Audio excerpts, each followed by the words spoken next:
Investment opportunities exist in the development of the youth voice. Chronics and Kabaka Pyramid and Jesse Royal are established now, some of the more well-known talents, but there are others who are currently honing their skills, waiting on the bus. There could be investment opportunities there. The development of an app designed for information about live, that means no more time? One time up, okay, all right, okay, quick. Herbie Miller and the Jamaica Music Museum. We've heard about Herbie and the museum before. We're looking forward to more innovation, and certainly you can do your part there. Many bilateral agreements speak to cultural exchanges and cooperation. Let us work with you, ladies and gentlemen, to make them tangible expressions of shared culture. This is the month of Carifesta. We at the JFM are now on the scene, but when it is being held again, we would like to be involved in the planning processes. We are making ourselves available to you, Minister. We are in partnership with the ministries and you, cherished ladies and gentlemen of the diaspora community.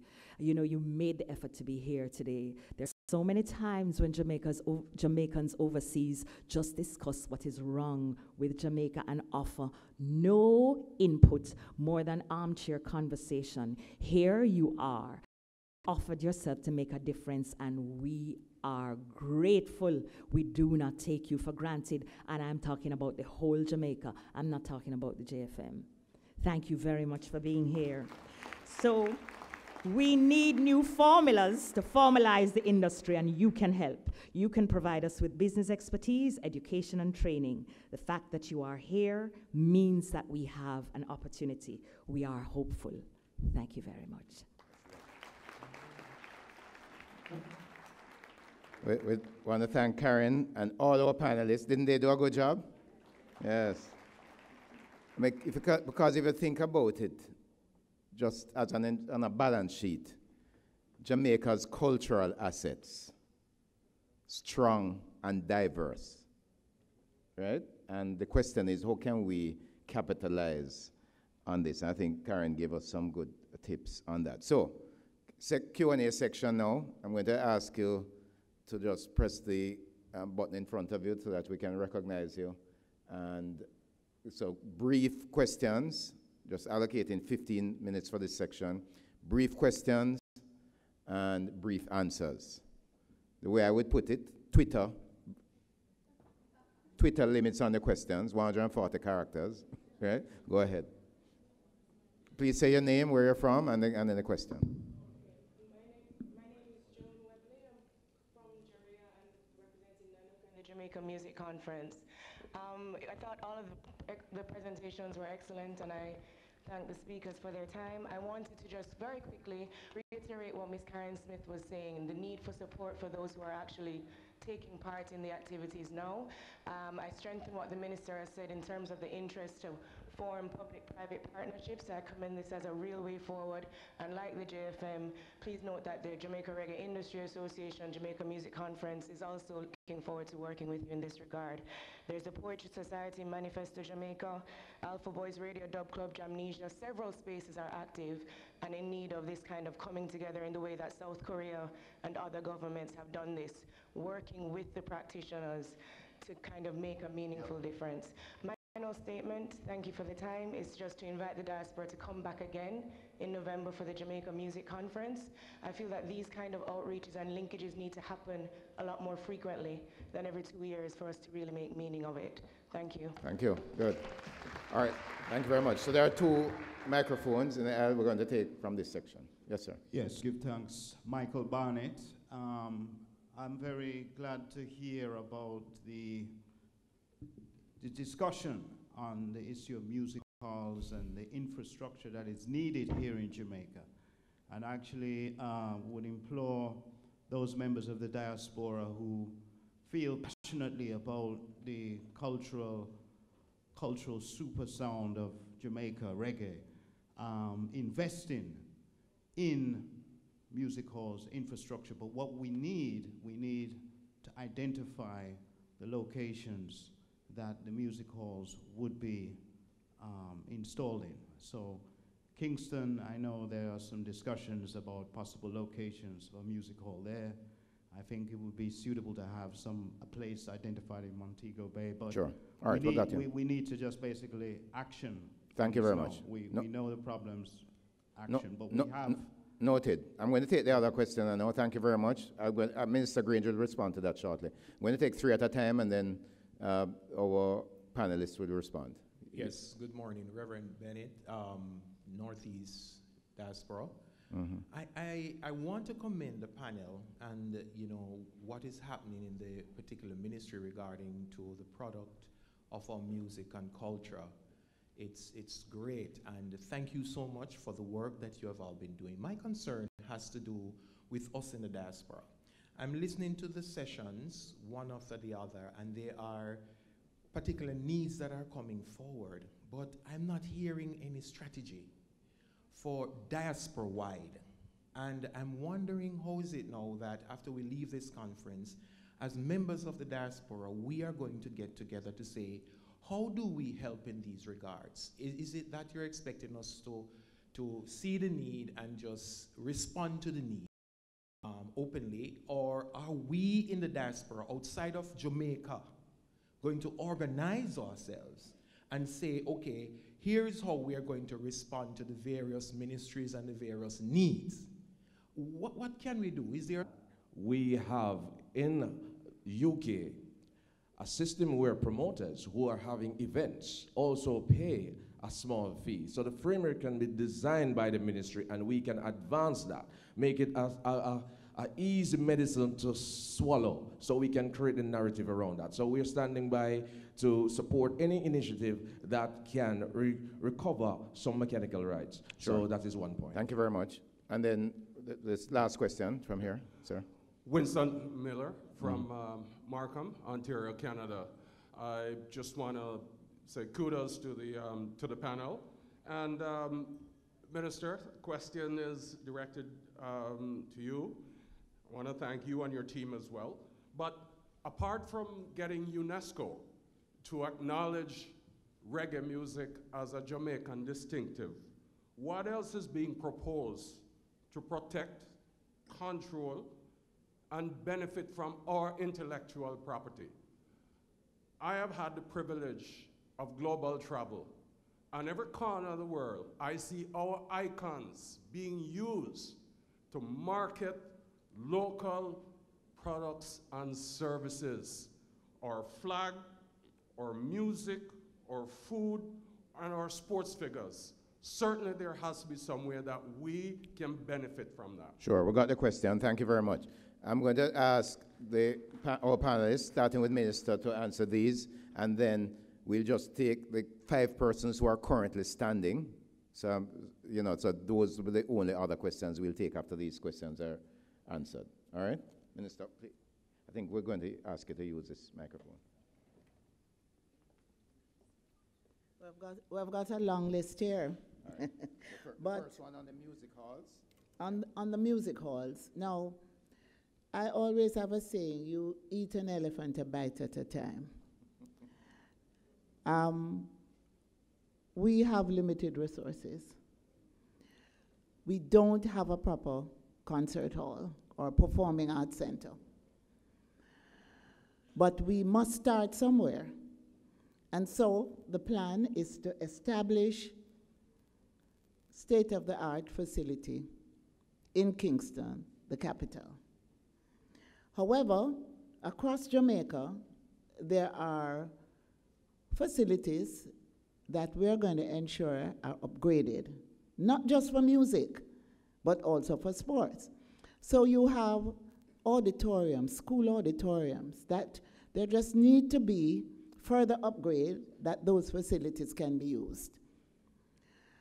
So I understand what Dr. Barnett was saying, but we have to recognize what our limitations are, and we have to plan. And as I said earlier, what we're planning is over a 3 to 5 year period. And so we'll start with the one in Kingston. We will look at facilities outside of Kingston that can be upgraded to facilitate performances. And then we'll move forward. I don't know if that satisfies your that's the best we can do. Then the strategy for diaspora engagement. Lenford Salmon is here. Yesterday, my colleague minister gave out his phone number. And he said, you can call him anytime. Mine is 876-361-1706. That's a start. But the secretariat, Lenford Salmon is here. We have actually started engaging the diaspora through our missions, through our embassies, through our consulates, and through the Jamaica National and Grace Kennedy Network. I will ask, when I'm through here, for Mr. Salmon just to speak a little to how we have started engaging the diaspora and where we have reached with it. And that we'll use that as a wrap-up.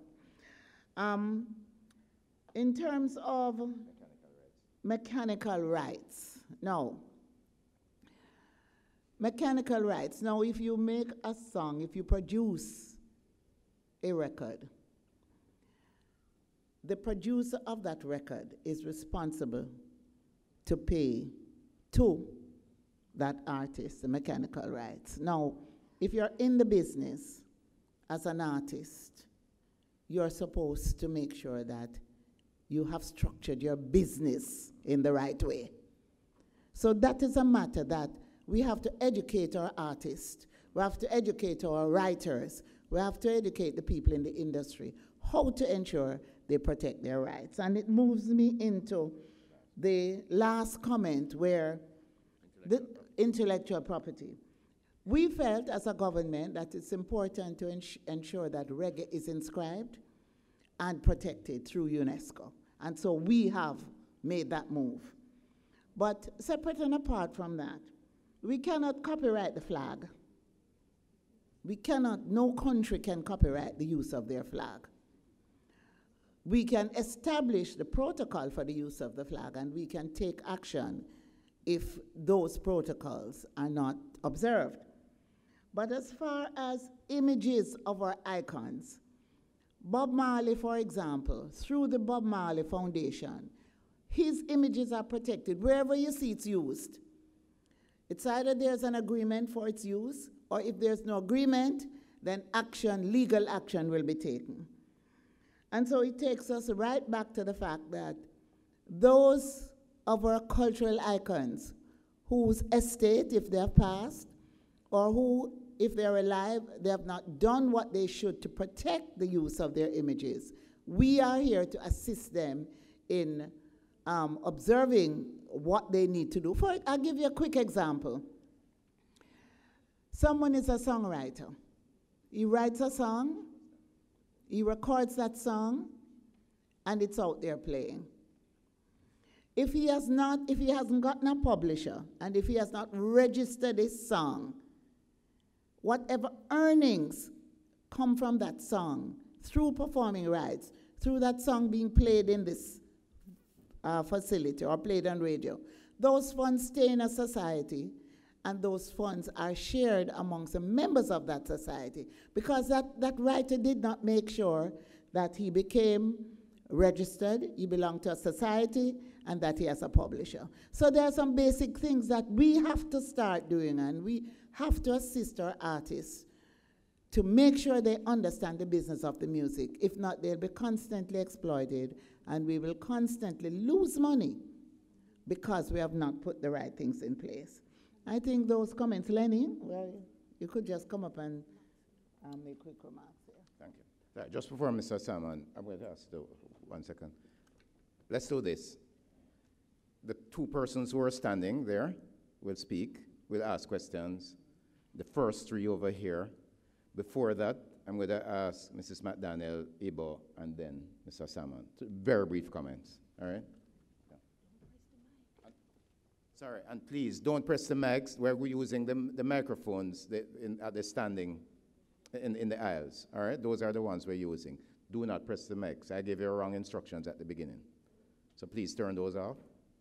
Everybody, thanks.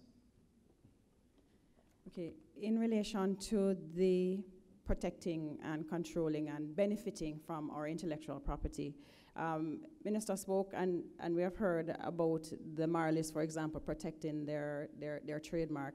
Trademark requires constant policing, and we have not acceded, for example, to the Madrid Protocol that would allow us to actually register marks in multiple jurisdictions. And so that is something as a country, and Ambassador and Minister are here, the Madrid Protocol is significant in relation to us protecting trademarks. And also as a government to actually have the funds to protect those marks once they are registered. We have been, as Jamaica, making representation in relation to the protection of country names. It hasn't, at the World Intellectual Property Office, it has not advanced because there are other countries that have been resistant to the notion of the protection of country names. But Jamaica, because of our small size and our clout, is the most revolutionary transformation of our culture and sports infrastructure since independence.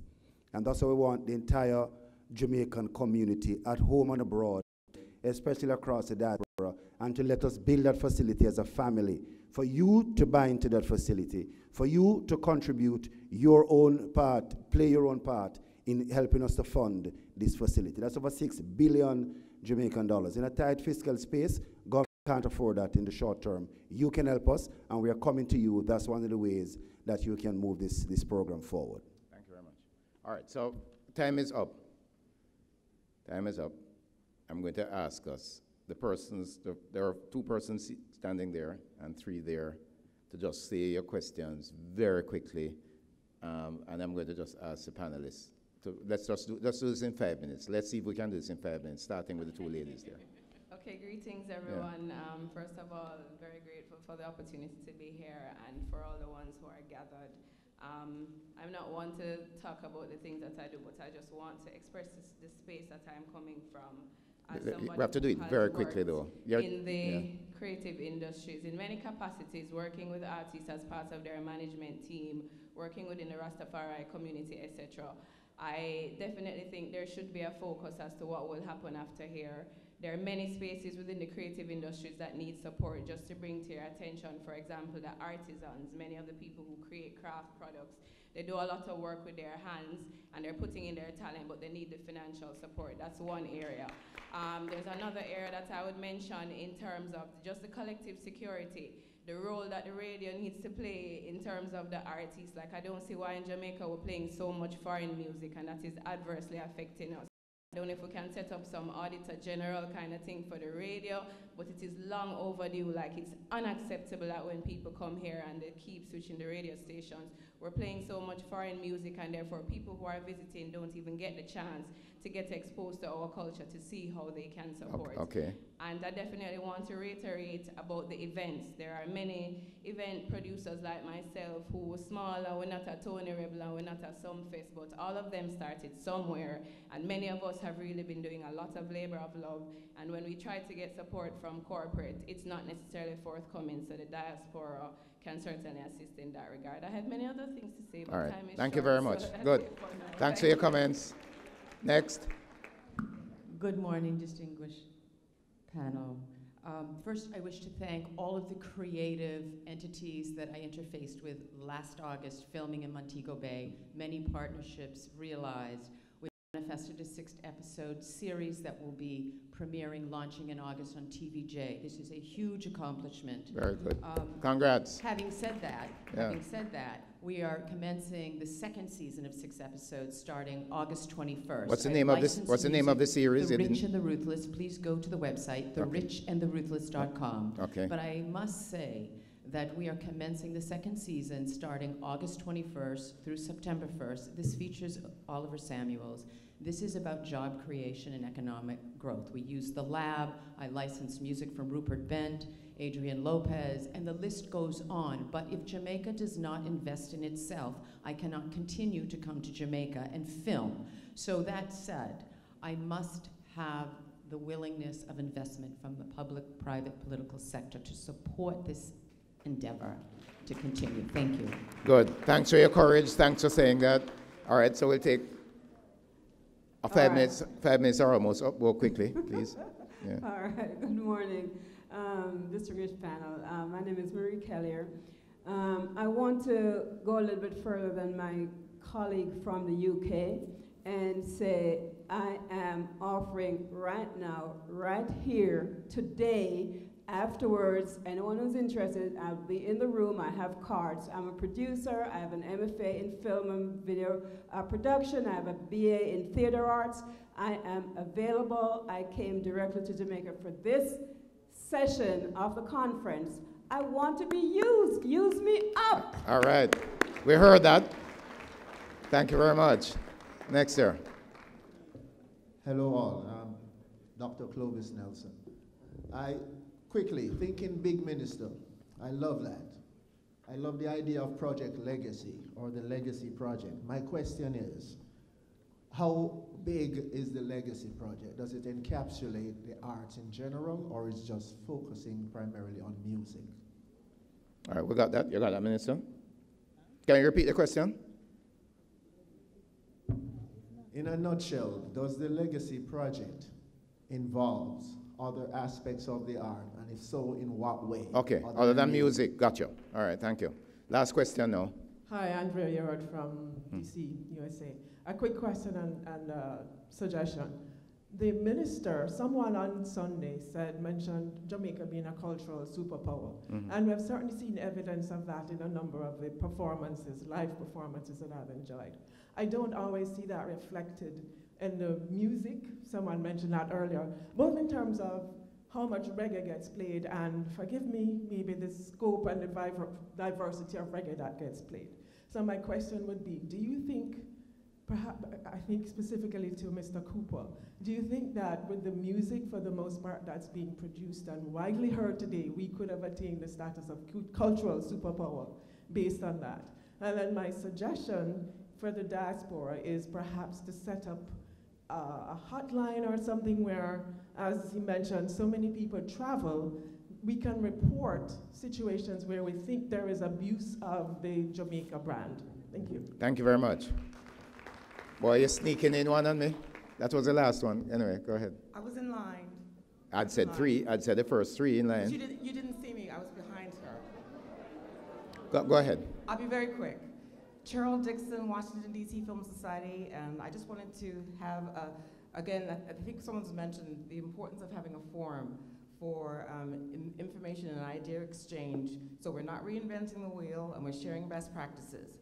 I was here at the conference 2 years ago in Montego Bay. One of the panelists, Michael Riley, former member of the Steel Pulse Band, we mentioned some of his efforts that he was doing as far as promoting reggae in England. He has won since a £500,000 yes. grant. People need to be aware of what he's done and what he's doing. And if some of these efforts can be done in other countries where there is a source of money and grants, we should do so. And also to be able to educate people on what's going on elsewhere. So we're all trying to achieve the same goal. Sure. We should use best practices and share information and ideas. Okay, thank you very much. Thank you very much. So, everyone, I'm going to ask each panelist to just make some closing comments, which may include answers to the questions you raised, 1 minute each. And then we're going to turn off the lights for a repeat of the video that was shown at the beginning of Minister Grange's presentation. All right, can we do that? 1 minute each. Thank you very much. And thank you all for being here and for being so attentive. Thank you, Mr. Chairman. Just quickly, in terms of art, the craft, artisan, the Ministry of Tourism is building a series of artisan villages, and we're setting up a craft entity that will assist in the development of our craft industry. It's a partnership between the Ministry of Culture and the Ministry of Tourism. So there will be more focus and attention put on developing our craft industry and providing facilities. In terms of content, that's being played locally, both on radio and television. this is not yet a policy, but I believe in content quota. Canada has it. There must be a certain amount of local content that is played on radio and television. We also have to ensure that we provide funding to help develop this creative aspect of our people so we can have more and more local content. This is something we're addressing. Victoria, I want to underscore the point you made that we need to invest in film. And the television series that you mentioned is something that I think most Jamaicans watch. And I just look forward to the next series. Now, the lady who offered her services, please make yourself available after we're through here so we can talk. We need your help. We need as much as we can get from your skills. Now, in terms of legacy projects, we mentioned only a few, but the legacy program is far-reaching. We are focused a lot on sports and on music, but there are other projects in literature. There are other projects that we can provide you with information about.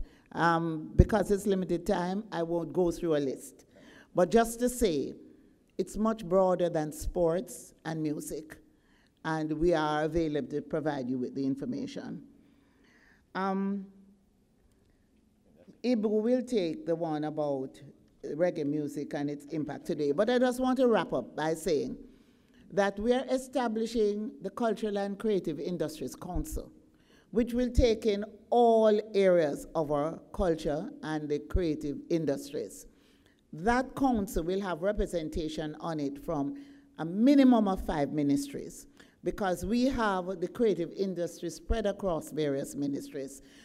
The council will be hosted by my ministry, but there'll be a more coming together, a convergence, and a more coordinated approach to how we deal with culture, entertainment, and the creative industries. And you will see much better results in the future. Thank you. Thank you very much.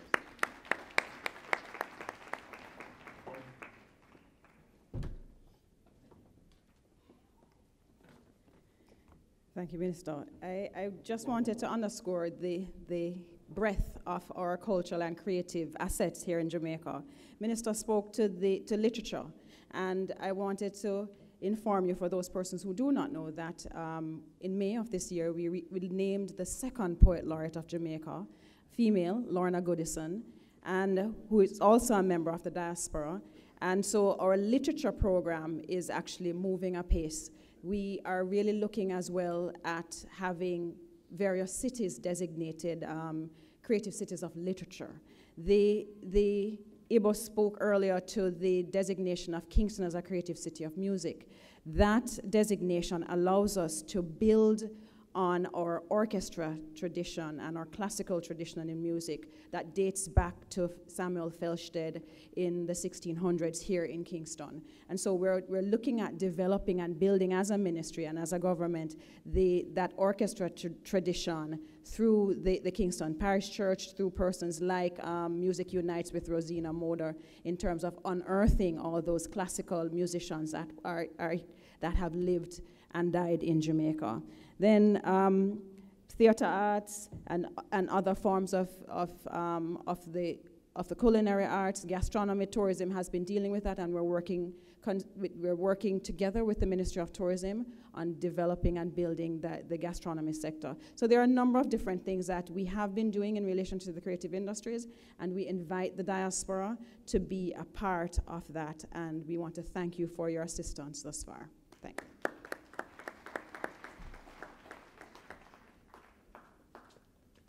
This is just actually a quick repeat. The present-day artists are standing on a platform that was made for them by the guys who went before. The guys who went before were very passionate about their art and their compositions and sincere to their messages. That resonated with the world. The present-day artists just have to be very careful that they don't use that platform to just create hype.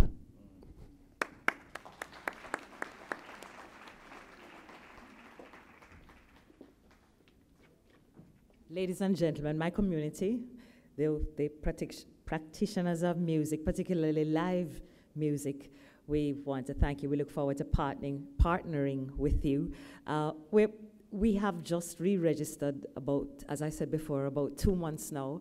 So by the time next conference rolls around, you should see the impact of what the umbrella organization, the JFM, will be able to do for the industry. We're so excited. It's only 2 months in, so we're so excited. We're looking forward to good things. Thank you very much for your help. Thank you all. We now have the lights off and a repeat of that. I think it's a 1-minute video.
For more information on the Jamaica 55 celebration, there's a website, Jamaica 55. Please check that out. Have a good day, everyone. Thank you very much.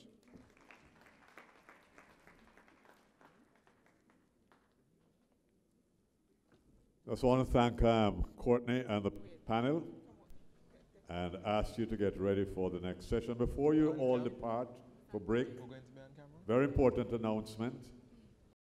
The shuttle for the Jamaica Stock Exchange starts leaving at 11 a.m. right until 11:30. So those of you who are going over,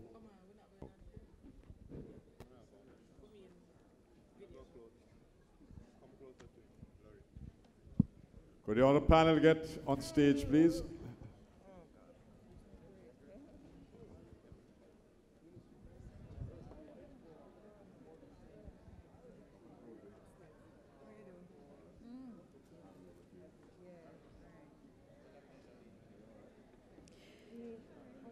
Minister Grange mentioned plans to establish a state-of-the-art cultural facilities across the island.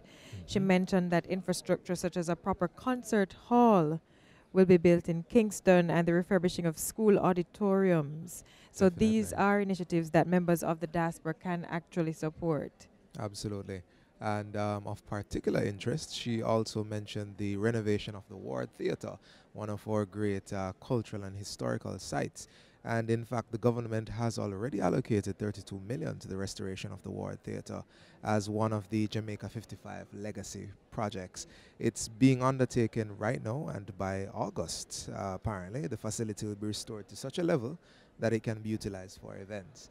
So great work is being done on the fronts of culture, roots, and our arts. Our culture minister also made an excellent point. He said the creative industries is much broader than sports and music, and we see where Jamaicans are venturing into film. There's actually this website, JamaicaLandOfFilm.com, which showcases a number of international films that have been shot right here in Jamaica. But we are doing more than that. Jamaicans are actually going into the production of feature films that can actually go on the international stage.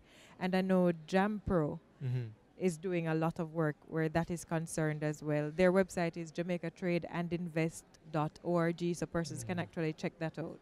Definitely. And, you know, part of the work that Jamaica is doing for a couple of years now, they've been having several film festivals all across the island. I know there's one at UAE. I believe UTEC has one as well. NCU's Lignum Vitae, as well as film festivals between different Caribbean islands. We've seen a surge in those over the past years. So film definitely is getting a spotlight shined on it in Jamaica. And to support that, Jamaica actually has a film commissioner, so they're showing that we're serious about investing in the cultural and creative industries. And they have actually taken film producers, Jamaican film producers, all the way to even Paris. Yeah. They've been.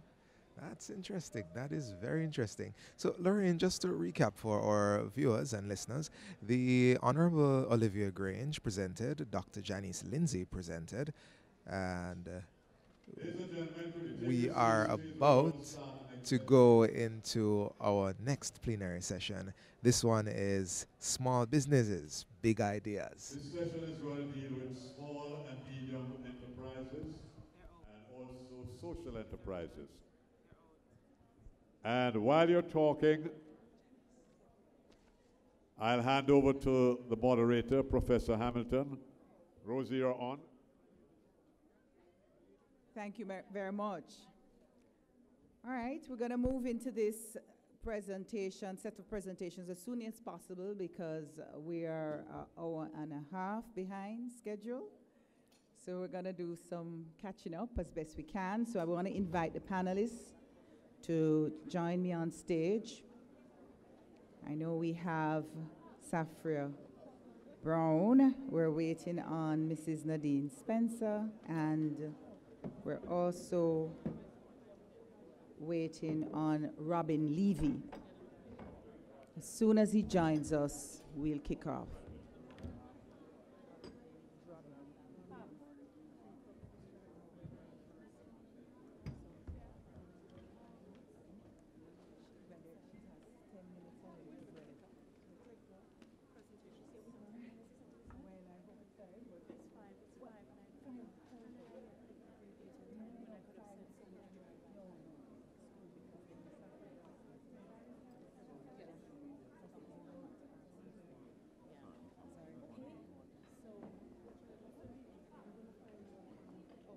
I'm looking for Robin. Robin.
Okay, we're going to kick off. May I encourage you to take your seats so we can start. And for those of you who are not going to stay with us, if you could take the conversations outside so we could start. Ladies and gentlemen, we're about to start. Okay.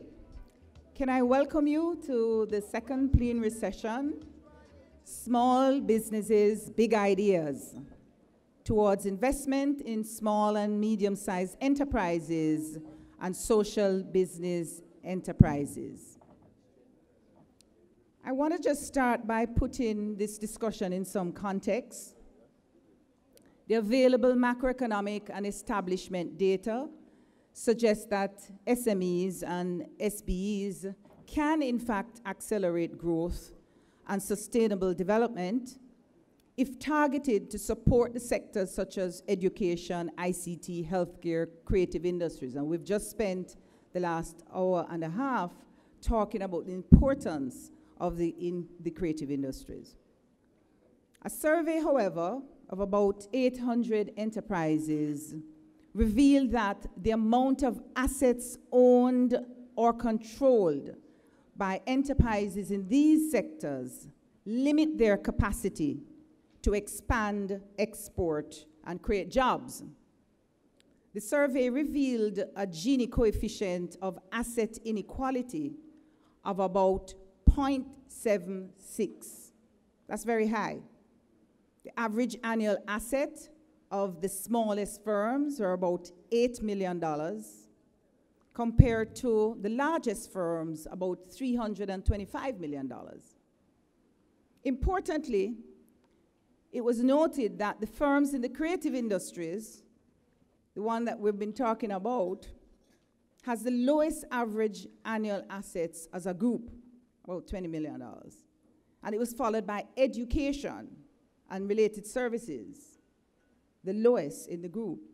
That's very telling if we're relying on education to drive growth in the economy. The evidence therefore suggests that these SMEs have the greatest productivity advantages and they can facilitate growth. And therefore, it provides important clues as to how to invest in these SMEs and SBs. The survey also provides important insights about the role of psychological dispositions of the business owners. So, the attitudes and the behaviors and so on, these do in fact impact profitability and the probability of business loss. So these then tell us that if we want to invest in SMEs and SBEs, it is in these areas of building the kind of asset base of these firms, strengthening them, that will enable us to achieve the growth that we want. So our discussion then will focus on the opportunities for partnership in the areas of equity investment, crowdfunding, to enable the SMEs and the SBEs to turbocharge growth. That's what we're trying to do. And we have a fabulous panel here to do it. Panel is here to do it, and I'll start with the only man on the panel, and Mr. Robin Levy. He's General Manager of the Jamaica Stock Exchange. He's Deputy General Manager of the Stock Exchange. Deputy is essential. Mr. Levy is also General Manager and Company Secretary of the subsidiaries of the Stock Exchange, with responsibility for overseeing and expanding services provided by its capital markets. And he holds a bachelor's degree in accounting and a master's in business administration, finance, an MBA in finance, and is also a certified fraud examiner. Please give him a round of applause.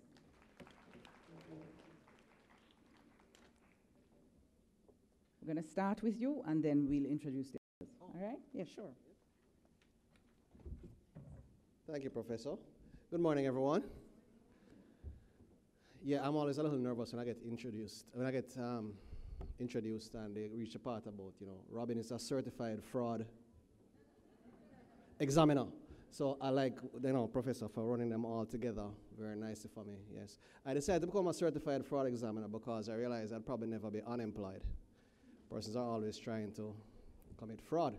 Anyway, in case you haven't heard it before, let me say up front, those of you who reside abroad, thank you for continuing to make Jamaica your home and for grappling with us with the issues that will make this country better. So again, thank you. Give yourself a round of applause. All right. You may wonder why a stock market guy is up here talking about small and medium-sized enterprises. Any of you wondering why? Because how many of you here who own stocks wherever you live, traded maybe on the New York Stock Exchange? Show of hands, don't be shy. It's prosperity time now, right, Senator? Right. Maybe traded on the New York Stock Exchange, the London stock market, the Toronto Stock Exchange. And you're used to these companies being very large companies, having billions of dollars of market cap. The CEOs are always in the news and so on. Whereas in Jamaica, here's a stock exchange guy talking to you about small and medium-sized businesses. So why is that? Well, I see my presentation is not coming up. There we go. I like the name of this session, Small Business, Big Ideas. Let's be frank. The largest Jamaican company is a penny stock on the New York Stock Exchange, especially given our exchange rate. Some years ago, could you just forward some slides for me, please? I don't have a clicker. Where? There's no clicker up here. Oh, there is. Oh, hold it on to me, Prof. Thank you very much. Point at the red dot. Okay, very good. The fact of the matter is change is going to come. Whether we like it or not, it's always better to shape the change and guide it than to be guided by it and allow it to wash over you like a tidal wave. We made some decisions years ago at the stock exchange that what we would do is deepen the market by launching the junior market. How many of you here know about the junior market? Yes, a few of you. Had you invested in every stock, the junior market is for companies with looking to raise capital between 50 million Jamaican dollars and 500 million Jamaican dollars. Or in other words, what's that, 50,000 US dollars? Fairly small companies. And the idea was to take advantage of the trends and opportunities which there are worldwide. Worldwide, what's happening is that we have wider income disparity, smaller percentage of the population owning most of the assets. I heard Prof speak to that. In Jamaica, what we decided to do, what the Jamaica Stock Exchange decided to do, was to change the game. What the stock market allows us to do is to make smaller businesses come to the market. We hold them to the same governance standards, the same regulatory standards, the same accountability and transparency so that we tackle the trust issue, which is absolutely key. The usual funding sources when you're starting a business is, of course, you go into your own pocket, you start it yourself. Then you look to friends, families, and friends, families, and other persons who believe in your businesses, right? And now, of course, we have crowdfunding. I think Safri is going to speak a bit more to that. Then you may go to an angel investor, and an angel investor or a bank to borrow money or to get a short-term investment to move your business up until you hit the next level, which, believe it or not, is going to, if you run your business right, wind up with a public entity anyway, which is, of course, what persons consider to be the pinnacle, the top of the tree. Now, if we are able to get funding for smaller businesses, hold them to the same accountability standards so that they can organize themselves, they can understand what it is to run a company, be properly regulated, and breach those trust issues. Because you all know we have huge trust issues in Jamaica, correct? I'm sure you've heard this before in this session. Then we will actually be a good percentage of the way in growing the economy. And that's the objective after all. You can't have a stock market built on top of an economy that's not doing well. By the way, how many of you here know the Jamaica Stock Exchange was the #1 performing stock market in the world in 2015? Okay. Let me go you one better. Had you invested in every security listed on the junior market, every junior market companies, and they're now household names, the index currently stands at 3,000 and something. It started at 100. So had you invested in every IPO on the junior market, you would have made 3,000% on your money in the last 8 years. I'm going to say it again. You'd have made 3,000% on your money in the last 8 years. On top of, that's just capital appreciation, on top of dividends, and many of these companies have paid dividends over the period. And there were some losers in the group. There were some companies, not everybody's going to be a winner, right? Regardless of what they tell you. There were companies which lost value. Even so, had you even bought those, you would have made 3,000% on your money in 8 years. And that's one of the reasons we're the #1 exchange some years ago and why we are continuing on this drive. What's the deal with the social initiative now? Well, the objective is to open funding opportunities for social enterprises. And we're talking now about grassroots, community-based organizations that may be doing good work. They have a triple bottom line. You guys may or may not know about the triple bottom line. It is not just about making money. It's about the impact the organizations will have on people, the planet, and profits. And Dr. Kadami Naif, who is something of a specialist in this area, has done quite a bit of work on it from the UWI, likes to add a fourth one, which is cultural preservation and upliftment, for lack of a better word. We need better financing for our small businesses. There is too much debt. The first thing everybody does when they start a business is run, go and borrow money. And that's a sure way, well, not sure, but it's a dangerous way to grow your business, just with debt. You need equity, you need that mix, you need that balance. And the idea is for us to have, by next year, maybe not this time, maybe the second or the third or fourth quarter, to have a Jamaica stock exchange, social enterprise exchange, where we can have, we're patterning it off the Brazilian social stock exchange, where organizations have to meet listing requirements. They must have properly constituted, they must be registered somewhere. They must prepare accounts. They must report what they are doing. They must file quarterly reports. If directors or senior persons leave the organization, they have to tell you. Effectively, they have to abide by all the rules and regulations of a listed company. Adhere to the triple bottom line. So investors will know this is not a business which is only about making money. It's also about impacting people and the country. So my time here has been reduced, Prof. I've been trying to keep it short and actually flying through these slides. They are available, though, if you want to get them later on. But just to give you the big picture, this is something we are going to do.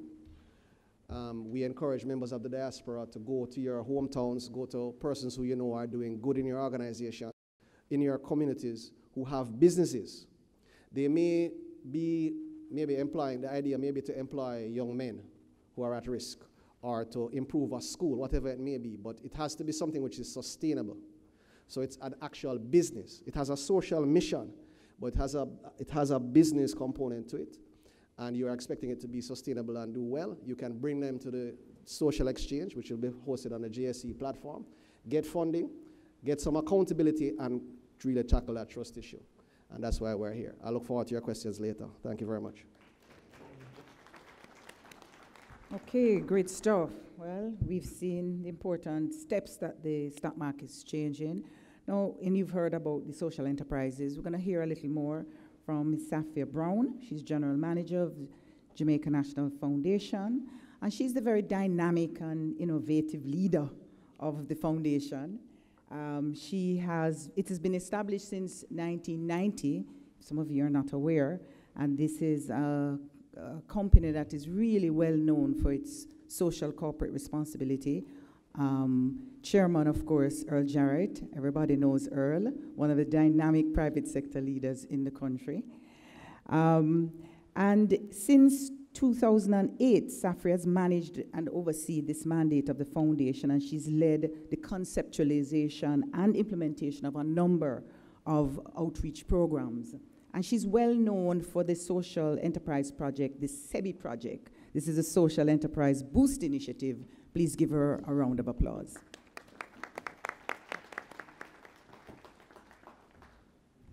Thank you, Rosalia.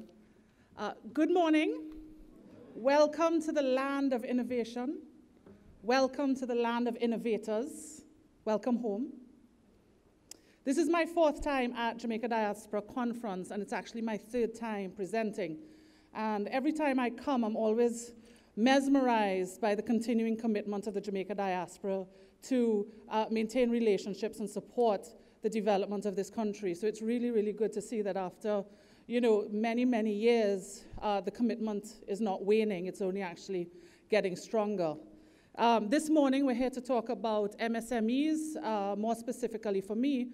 I'm here to talk about social enterprises. Could we get the presentation up, please?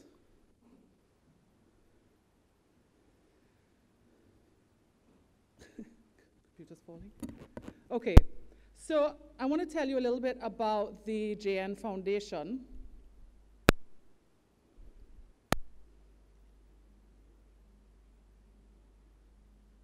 Okay, can you click slide for me, please? Yeah. Okay. So the JN Foundation is part of Jamaica National Group, which, as you know, is a leader in providing solutions to the local and the diaspora market.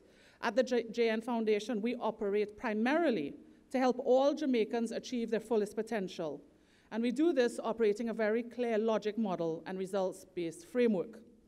Over the years, we have been faced with one recurring question: how do we provide funds to all the effective and worthwhile projects and programs happening across Jamaica? We cannot fund all the requests we get, and we acknowledge that international aid to Jamaica has been on a downward trajectory for over 30 years, and that if we do not come up with a solution, then our voluntary sector and civil society are like sitting ducks. And so at JN, we looked at our core competencies and realized that we would have to merge social goals with business goals if we were to start providing sustainable solutions. The model that we started to look at is known as social entrepreneurship at social enterprise. Does everybody here know what social enterprises are? Yes? Okay. I'm going to quickly go past the video since they want me to save time, because the video really explains what social enterprises are. And I think that you need to recognize that a lot of the work that you're doing in the conversations I've been having with you over the last few days, a lot of what you're doing would classify you as a social entrepreneur or as operating social enterprises. So here in Jamaica, social enterprises come in many forms. What determines whether you're a social enterprise is not your legal structure, it is your reason for being. To be a social enterprise, your company documents must state your social mission, and everything that you do is about fulfilling that mission. Access to affordable financing is one of the biggest challenges social enterprises face. The situation for social enterprises is even more challenging at times, as many come from the NGO sector and are not mentally prepared to manage financing outside of usual grants. The situation is especially difficult for businesses with capital-intensive equipment and infrastructure needs. One of the most well-known social enterprises in Jamaica is the Source Community Resource Center, a JN program which has allowed many locally and from the diaspora to participate in delivering interventions to support growth and development. With seed capital and startup operational support from JNBS, now JN Group, the Source has seen much success over the years. Started as a pilot in Augustown, the Source has grown into a national social enterprise franchise, delivering key solutions in community equity and development across Jamaica. There are now 5 centers, all run by the community in which they operate, all on a path to sustainability, all delivering important and valuable work. The first center in Augustown celebrated 10 years this year.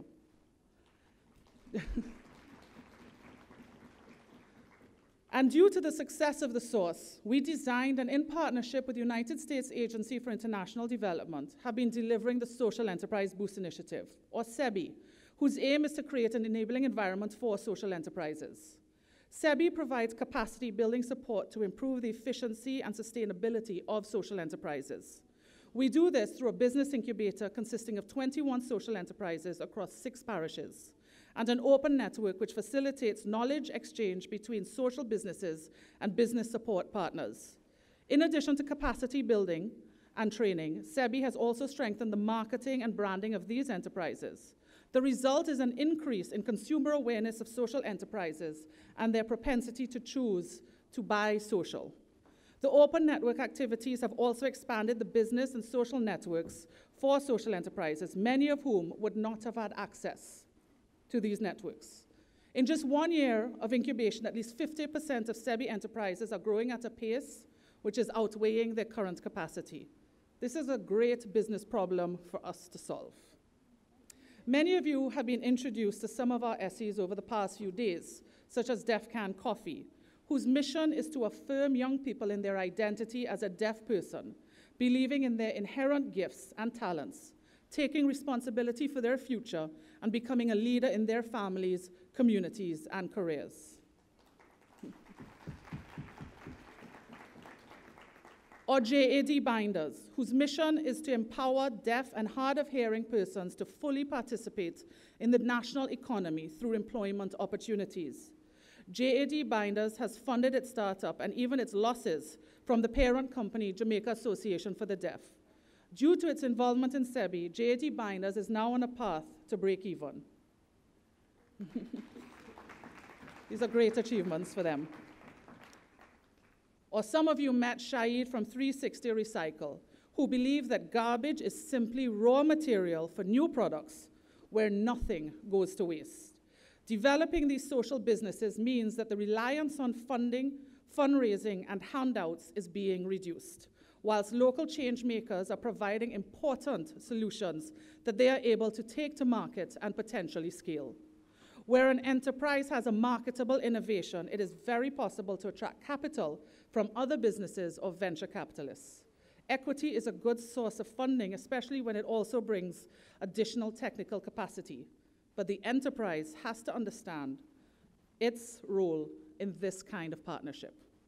360 Recycle has been approached for investment for its construction material, which could impact the construction business. And with the recognition that the world is changing and that the Generation Xers and millennials are demanding more sustainable solutions to global issues, isupportjamaica.com was created to provide a platform that leverages Brand Jamaica to crowdsource funds to support local development projects. All the research is pointing to changing trends in investments. Millennials are less invested in stocks and more likely to invest in crowdfunding.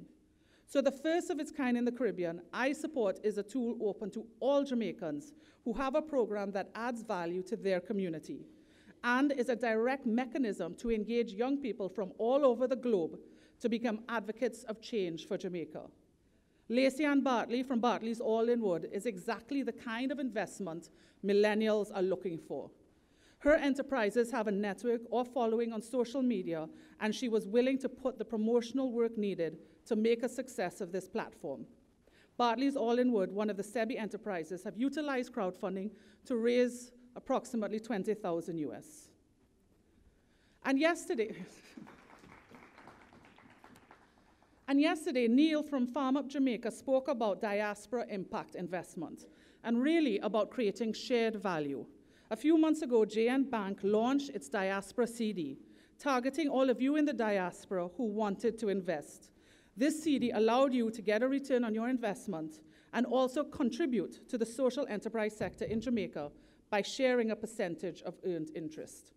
Access to financing, which enables social enterprises to respond to opportunities in the market, is critical to sustaining the growth and development of the sector.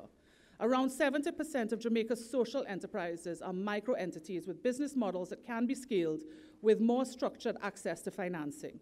So as you can see, social enterprises in Jamaica are financed in a number of ways. Corporates like the JN Group and Digicel Foundation provide seed capital and operational costs. Funds are crowdfunded through platforms like iSupport Jamaica. Grants are also provided in traditional form. Business competitions are another way social enterprises are accessing funds, and financial products specifically targeting the SE sector are currently being developed. Companies like the JN Group continuously innovate to remove barriers to investment and facilitate changing behaviors within a solutions-based economy. And at the end of the day, the only way we here at home are going to be able to facilitate the help and help to drive the growth and development of Jamaica is if we maintain our relationships, both local and with the diaspora, in a way that creates a sense of shared value. The Source, SEBI, the Diaspora CD, and iSupport Jamaica are just a few of the mechanisms that exist to facilitate this relationship so that we can all use business as a force for good. Over the last few days, the SEBI booth outside has seen many of you visiting. We have new social enterprises in there every day. I invite you to go and visit the SEBI booth. We will also, we have a tour tomorrow, a SEBI tour. There are a few spots open. We will be going to visit Def Can Coffee that many of you have seen. We're going to their coffee shop in the morning. Then we're going to 360 Recycle. Many of you met Shahid here. And then finally, we're going to go to Alpha. Karen mentioned Sparrow Martin, who's a teacher at Alpha. You're going to get a mini concert at Alpha. There are not a lot of spaces, so I recommend that you go and register. We're closing registration at 3 p.m., and you can go and register at Jamaica National booth. I want to thank you for your time and for listening, and I look forward to answering any of your questions. Yeah, that's the SEBI lady. Give her another round of applause. If you haven't been on the iSupport Jamaica platform, please do. It's really great, bringing social business goals together. Excellent. All right, our next panelist is Nadine Spencer. She's the Chief Executive Officer of Brand EQ Group, Inc. From Canada, a global marketing and communication agency made up of top-level creative professionals from around the world specializing in meeting clients, marketing, communications, and PR goals. She's earned a reputation as an experienced and skilled professional who accelerates strategic growth and brand visibility for leading corporate non-profit organizations and individuals. She specializes in market relations, in public relations, and global communication strategies, and through her coined People Matter concept, which we'll hear about, no doubt, has expanded market growth and increased revenues significantly for various multinational enterprises by amplifying their stories to a wider audience. Ms. Spencer was part of the White House Special Advisory Committee on Women's Issues and Marginalized Community under President Barack Obama. She sits on numerous boards championing the rights of education for all women. Please give her a round of applause. Thank you.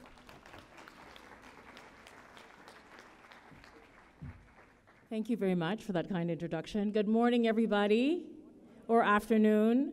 And you know, my former colleague, when I worked on the White House Special Advisory Committee, when he came to Jamaica last, him says, "Massive, what a go on." So what a go on, everybody.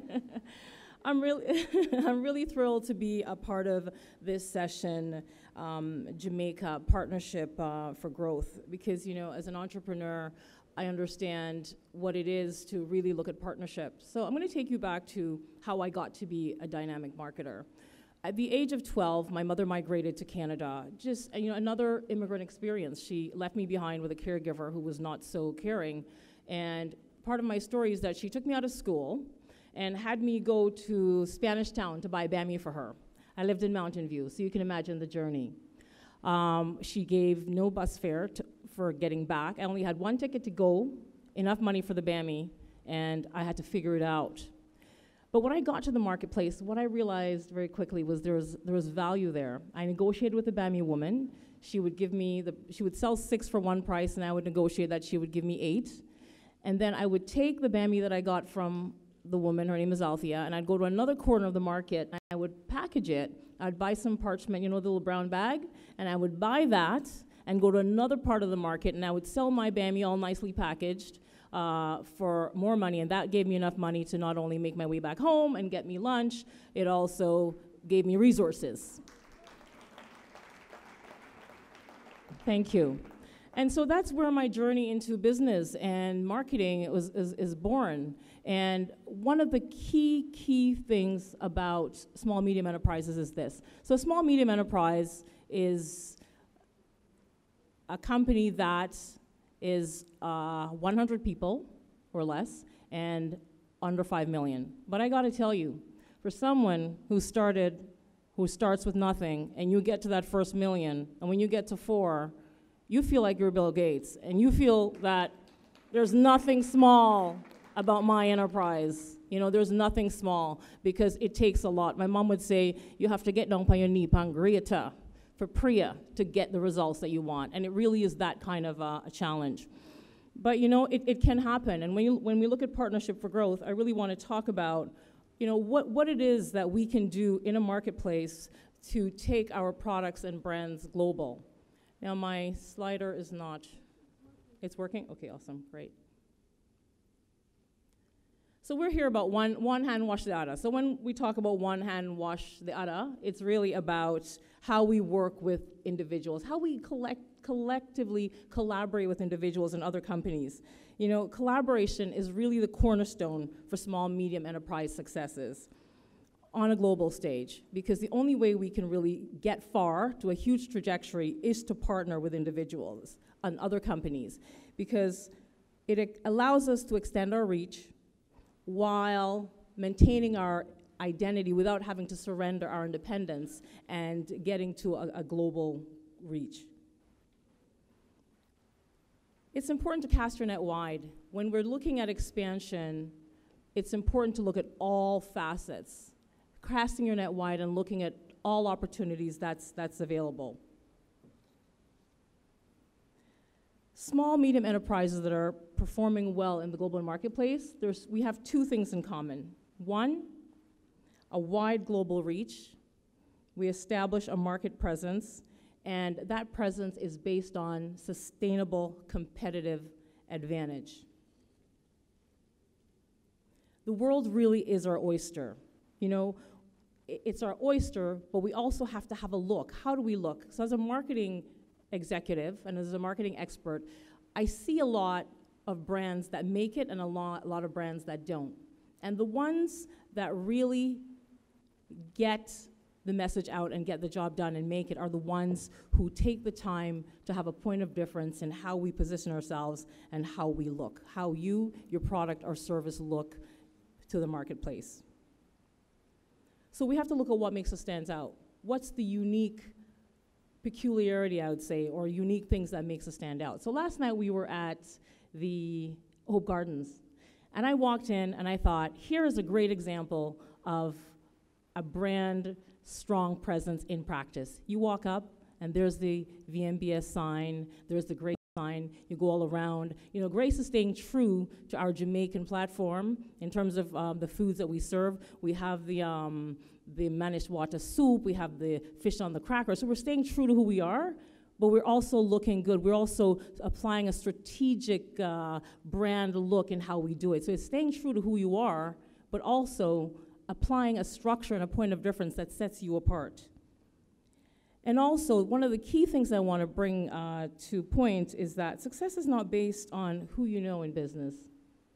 It's not only who you know, but who knows you. So as we're building our business model as small, medium enterprises, we're always focused inwards on what we want to do and getting our voice and our message out there. But it's really important to build a brand on who knows us. So let's look at the importance of market presence. Local individuals, local Jamaicans looking out. What are the ways that we can partner for growth? As I said, look out and cast our nets very wide. Become a market leader. You know, when we are selling our bammies or selling our fish or selling our sauces, how do we become a market leader? I looked at that, there's that one brand, that REGGAE sauce. You know, they really have become a market leader in the UK because they own their presence, they own their look, and they strive to become a market leader in that industry. Also, is to leverage the diaspora market for springboards of growing our products. You know, as I mentioned, Grace Kennedy does that really well. You know, they leverage the diaspora markets, they go into all the West Indian stores and so forth, and then after we have that influx of people, then people like me and Trevor Massey, we go into the Loblaws, the bigger stores, and we say, hey, where's that Grace coconut water? You know? And so because we're so familiar with it in the West Indian stores, then it becomes mainstream. And the holy grail really is to get your product into mainstream because it's getting it into the hands of everybody. You're growing your audience in a bigger way. So it's to target our local diaspora members and then having it go to mainstream. And most importantly as well is to leverage your top 100 influencers. It's important to know who they are. If you're online, who are the top 100 influencers that we're tapped into? Next, when we talk about diaspora markets, so we look out and then we look in. So as a business owner coming to Jamaica, what are the diaspora members can do in terms of looking into Jamaica? We look for new products that support market innovation in order to stay competitive, and that's very important. Companies like mine, we look for service. You know, yesterday I was coming into the conference center, a young gentleman met me at the door and he says, you know, ma'am, you can't take your drink in. I had a wonderful rum punch from Appleton. And he said, you can't bring that in. And I said, oh, but why? It's so hot. And he said, you know, well, it's the equipment, we have to protect the equipment. And what's interesting, I gave him my card and I said, if you're looking for a job, you call me. Because it's not that he said no because that's his job, but it's how he said it.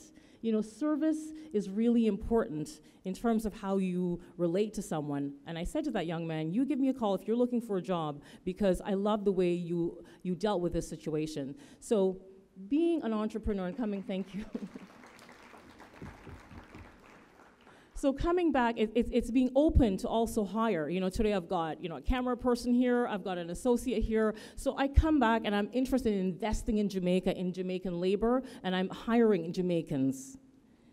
I'm preparing to invest, and I'm open to investing, and I'm also open to collaboration. And when we look at marketplace, the key is to get the word out for the diaspora members and for us in Jamaica. It's to get the word out. And how do we do it? On social media, through business networking, that event last night and the other event last night, and tomorrow night there'll be another amazing event, Last Lick at Devon House. It's to get, oh, it's tonight, that's right. I'm ahead of myself. Tonight, Last Lick at Devon House. It's to really meet individuals and get the word out. Leverage internet marketing and new media. A big, big key here is technology. Technology is our friend. It is not to be afraid of. Technology will help us in a big way to get the word out. And how do we do that? Websites, computers, social media, online catalogs. It's the way to reach a market that is not within your sphere. Leveraging technology is the vital success to any small, medium enterprise wanting to look forward and grow their business. Because when we look at technology, and when we embrace technology, it's one of the biggest assets in our company, and it's one of the quickest way for growth. We use it to reach new audiences and new markets, and we should always start with the low-hanging fruit. Use Skype, use Facebook, and I hope you're all on Facebook, you're all on Twitter, right? So that's a way, when you have a small and medium enterprise or a small enterprise, is to get your audience expanded, like get to a wider audience. To use e-commerce, and one of these devices that everybody has a mobile device, to use that and leverage that, because when we do that, we have a way of connecting to a wider group. So yesterday, one of the gentlemen said, be ready. He said, we must be ready. And I love this shot of this, one of our track stars who's ready. So she's ready, she's in form, she's been training, and she's poised, and she's ready to go. Do we know that story? How many of us can relate to this? You get to a restaurant and you look on the menu and you says, I want ackee and saltfish. I don't have that. I want the fried dumpling. I don't have that yet. How about this? You have that, but it's going to be ready in two minutes. That's not being ready. Being ready is having everything on the menu that you put on that menu at that time. And I'm metaphorically speaking about that menu, but in terms of our business, what else do we have that we have listed, but we're not ready? So it's important that readiness, there's no other way about it. We must be ready. Ready, and he's starting, ready to leap off. I know. And of course, being Canadian, because it's a two-way street when we talk about growth partnerships, it's us in the Canadian market being ready also to come to Jamaica and being ready to do business. So the 10 best practices for a small, medium enterprise for success: to develop a business strategy and a business plan, maximize technology, form partnerships, which is why we're here, to establish a go-to-market strategy, something that's turnkey and that's ready to go. What is your best practice? What is in your best practice toolkit? Innovate, which is very, very key. To have a contingency plan. When plan A doesn't work, what's plan B and what's plan C? Product readiness, we just talked about that, being ready to meet expectations in a global marketplace. Also, knowing the competition. I love this picture. You know why? Because he's winning, there's no doubt. But when he looks around him, he's looking at who's coming. And it's really important that when we're doing well, it's important to always look and study and know who the competition is and where they are in relation to you, because that is the only way you're going to grow and stay ahead of the curve. And of course, manage the money. So I'm going to conclude now with my final 3 takeaways. I see you giving me the note. And one is to really innovate. There was a wonderful expression that I read. It says, innovate or die. I have one quick story to share. Years ago, we own a food company, and the economy was just a downturn. The clients didn't have money to buy from us, and we weren't getting the sales. And I pulled my team in, and I said, guys, this is what we're going to do. We're going to take the sauces, we're going to consign them to 10 stores. We're going to go in, we're going to merchandise it, and they're not going to pay until they sell the product. So we called 10 stores. All 10 stores said yes. They took the product in, they sold the product, and then they paid us the money, and they reordered. We were willing to take the risk. You know, my mother always said, you know, when you have products, don't let your products sell. Give it to people with good credit, and don't let the sell in your spoil in your store. So that's basically what we did, you know. And they paid, and we were able to move all that inventory and then grow our business. So innovate, find ways to really innovate, because being innovative is the only way small, medium enterprises can make it. Next, of course, is to show and tell. Show your product and tell your stories and tell it online, because the world is living online. Everyone is looking online. They're dating online. You know, they're getting married online. It only makes sense that we're reaching our audiences online. And last, but certainly not least, is put yourself out there. Put yourself out there in every way you possibly can. Go to the networking events, go to the seminars, go to the sessions, and tell your story online. It's an absolute pleasure to be here. The other Partnership for Growth. All right, I hope you're ready for the next video that you're about to see. And we'll do that and then go straight into the Q&A. We ready with the video?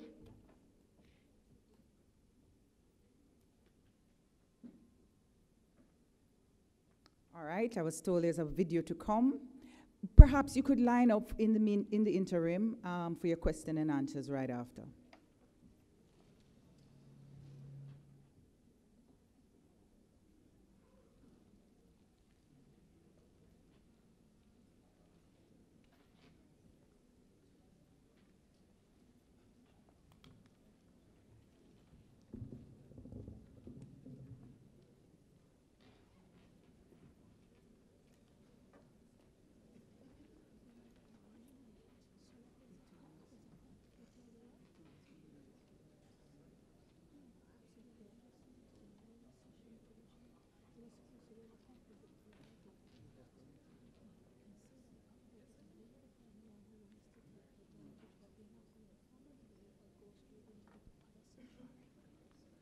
Okay, I'm not seeing the video, so let's take the first question. Morning, everybody. My name is Patria Kay. I run the country's only commercial candy company. It's called Sweetie. And just so you know, we don't make sour watermelon or blue raspberry. We make jackfruit sweetie and mango and guava, and that's what we do. But my question is really about access to market, because we talk a lot about the funding, and we talk about dreaming big and growing. But as an SME, a lot of us are not ready for Walmart. But we do want to access the US market or the UK market or the Canadian market with the foreign exchange that's critical for the survival of our businesses. What's your advice for entering those markets and not trying to do the Walmarts and failing because we don't have the capital or the resources to do it, but still be able to get in the markets and do it and make a meaningful impact? Okay, is a question? Good morning, everybody. My name is Charles Hyatt Jr. from Good News Jamaica Communications Limited. We are a company that tells positive information and imagery about Jamaica and Jamaicans around the world, from the individual, corporate, and governmental level.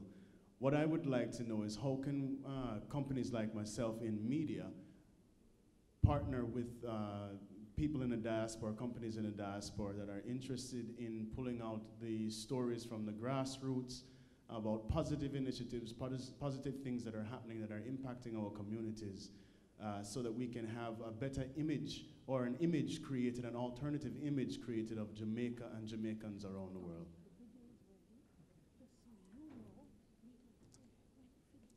All right. Can we just get the answers in the meanwhile? Those two? Yes, we'll take those two. All right.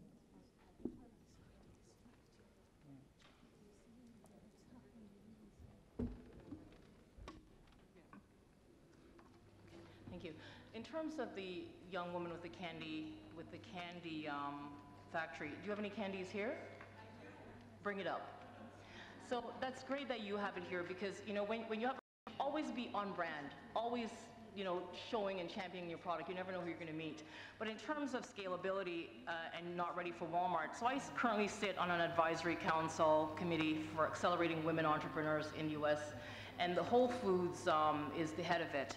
And one of the things we have as a mandate is we have a capacity for having entrepreneurs who have small specialized items. So you don't necessarily have to scale up to a Walmart level. There is a place in the marketplace for specialized products, and I can certainly share the information with you after, but there's a lot of initiatives and stores in the United States that recognize small, medium enterprise in terms of specialty products that you're not going to do mass scale. Okay. Sorry, if I could just jump in very quickly. I'm a fan of your product. I'm not a fan of jackfruit, but guava is that's my jam right there. You mentioned not having the capital to go to a Walmart. And of course, I can't add one slide. 10 years ago, you could only find Jamaican tea products in the Jamaican store or maybe a Mexican store, a Latin American store somewhere. And then Jamaican teas came to the junior market. Now you can find Jamaican teas, you can find Cerasi, you can find them all in not only Jamaican stores, but on main supermarket shelves. I'm sure all of you can vouch that, right? You can find your Cerasi and your Busy and your, right? Caribbean Dreams, it's the same company. Now, there's an easy way to scale up as long as you're running a professional business, you have a board, you're meeting, you're well organized. Float a bond, raise some equity. Every single, with one exception, company which has come to the junior market in the last 9 years has been oversubscribed, some by 3,000, 4,000%. There's money looking for a home, they're looking for a business like yours to invest in. Organize yourself and talk to me afterwards. Get you the money. Okay? All right, we'll do one last round of questions in the interest of time. So if you want to have questions, if you have some questions, just have it now, and then we'll go right into the video and wrap up this section. Hello, good morning. My name is Crystal Page Robertson. I'm the Executive Director of Cornerstone Jamaica, a nonprofit based out of Westmoreland, and also the Director of Marketing for Corporate Transport Services, a multi-vertical organization in Jamaica. I have a question because I see women on the panel, and this is something I hope it speaks to other women that are here. I noticed that, do you have any advice for working in Jamaica, which can be kind of like a patriarchal, patrilinear society? Do you have any advice for those of us who are young women that are savvy, that know what they're doing, kind of demanding and commanding respect amongst a culture that kind of is patriarchal in nature? Okay, question. All right, yes? Good morning. Douglas Reed, retired basketball coach, now living in Kingston. I can't help but observe that most of the folks coming from abroad, one of the persistent questions they keep asking is, how do we get involved? How do we invest? And most panels so far are vague in their response. Today, I'm glad that you're not. I am quite impressed with your presentations. However, the question lingers. Are we asking the diaspora to invest or to sponsor? I think we need to be clear on how they can do either. The other question I have is, we have great ideas floating around many quarters of Jamaica. How do we bring those out and help them monetize those ideas? They lack the vision, the knowledge on how to go about that. Is there a vehicle available here, especially in the social development? Is there such a vehicle that people can come to you with their ideas and you say, maybe this is how you should go about it? Thank you. And the last question. Howard Francis, I'm an accountant that specializes in regeneration, also working with social enterprise and SMEs. My concern was listening to what was said of assistance from the stock exchange, an additional introduction of red tapes. SMEs hasn't got financial advisors, they haven't got marketing director, they've got one entrepreneur who has to be everything. So please remember, when you're asking for them to be compliant with larger companies, that they're not overburdened with quarterly reports, they're not overburdened with audits, Maybe they can do an internal examination instead. And so some of those red tapes has to be minimized because the entrepreneur has to spend all his time or her time selling and developing their product. Thank you. Okay, thank you. So we'll ask each of you to respond and do a wrapping up at the same time to save some time. And I want to point Safia to the question, not necessarily to start, but women advice. Lean on you for that one. Then I'll you can just start. Then. Yes. So those are some really interesting questions. So as was once a young woman, apparently I'm not anymore. I keep trying to raise the limit of youth to trying to get it to 45, but nobody's taking me on at the moment. But you know, there are two things that I think are really, really important. One is you have to be authentic about sort of who you are and how you communicate. You know, don't try and become like a man. Don't try and become like another woman out there who's grappled power and done it well. You know, be clear about who you are and how you communicate, and hold true to that. And being an effective communicator is about being an authentic communicator. And the other thing is be very, very clear about what you stand for. Because in this world, when you do go up to battle, people are going to try and sort of knock you off that position of what it is you're here to do and achieve. And you have to make sure that you hold that very near and dear. And that's what I would say is how you navigate a patriarchal society, and do it in a way that you still feel good about what you're accomplishing and what you're doing. In terms of the investor sponsor, one of the things that I spoke about with social enterprises is that social enterprises are really something that allowed you to create shared value. And shared value is something where we both or we all benefit. We see social enterprises as an avenue for anybody interested in the development of Jamaica to become invested in Jamaica. And as you know, there are lots of different ways that you can invest. We spoke about some with I Support Jamaica, but some of it is also the technical expertise.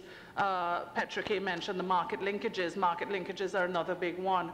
So it's really about finding that area that you're passionate about, and for me, I would always prefer an investment. An investment isn't always financial, but it's sort of a psychological and emotional investment. I'd always prefer that because that's more long-term than just a sponsorship. A sponsorship is something that can be very one-off and not develop these kind of deep, engaging relationships.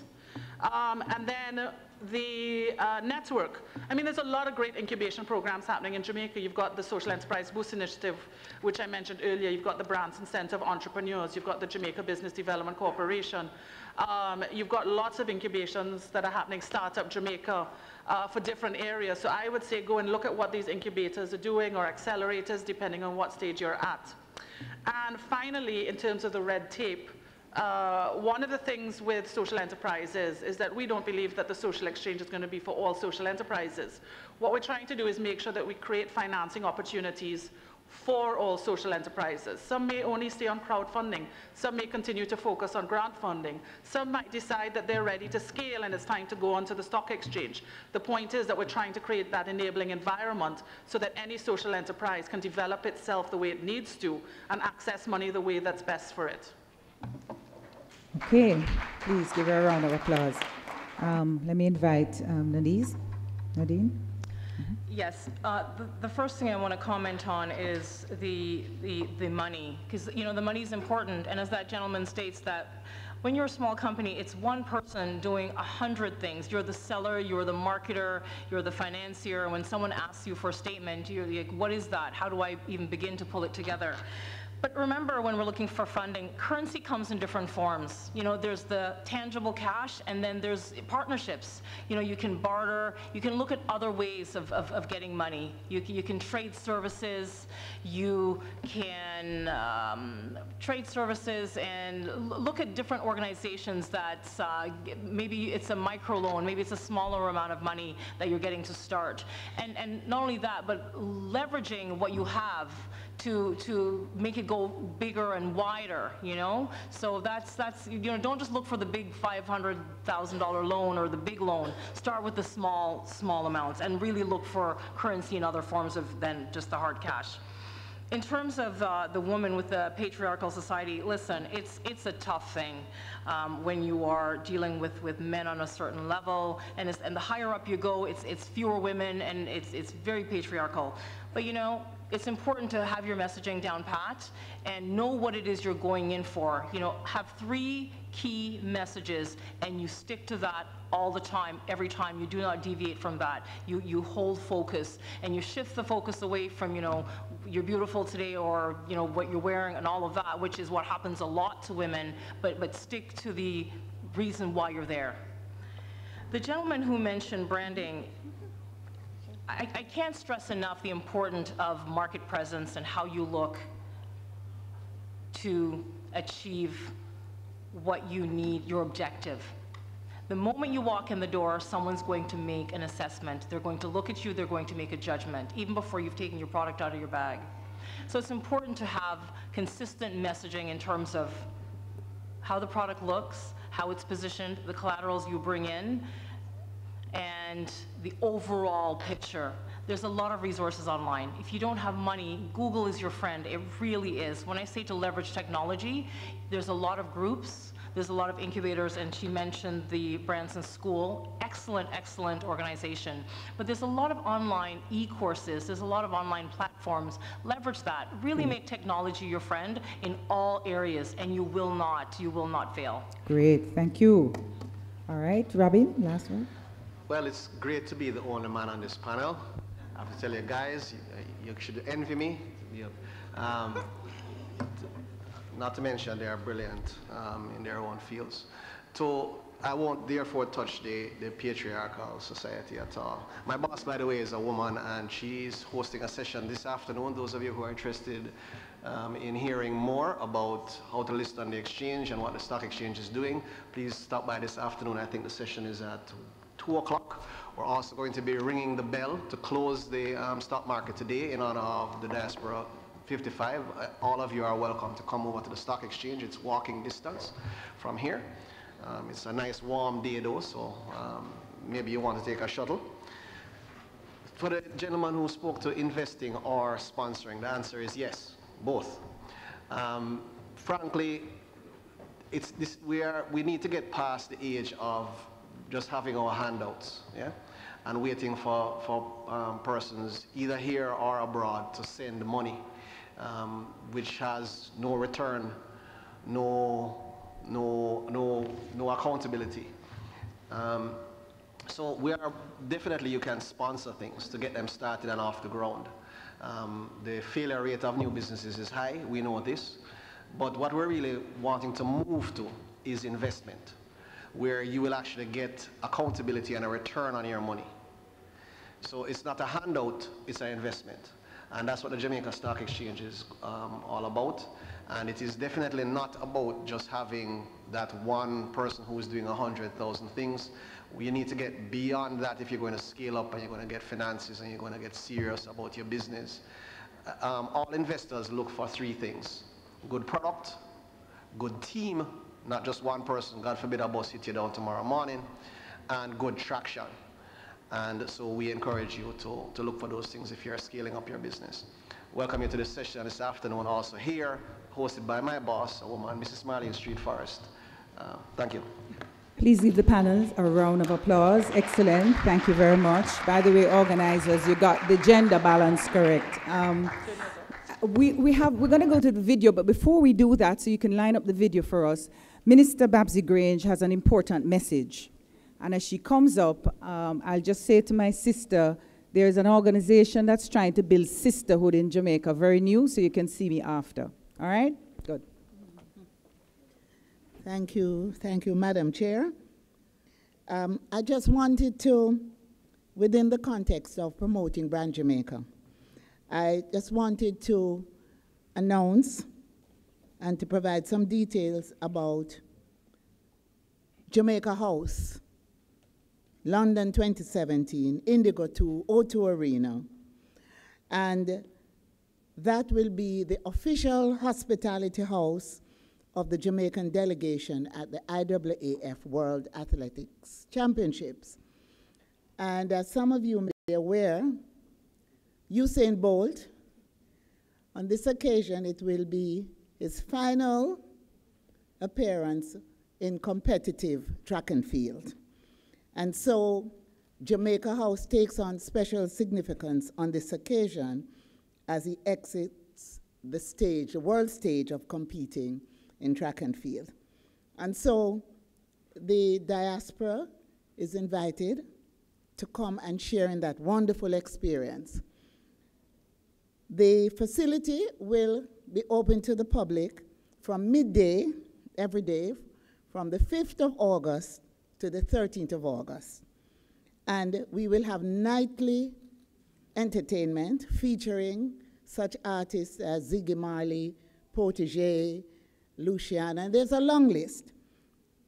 I just want you to make a note that you can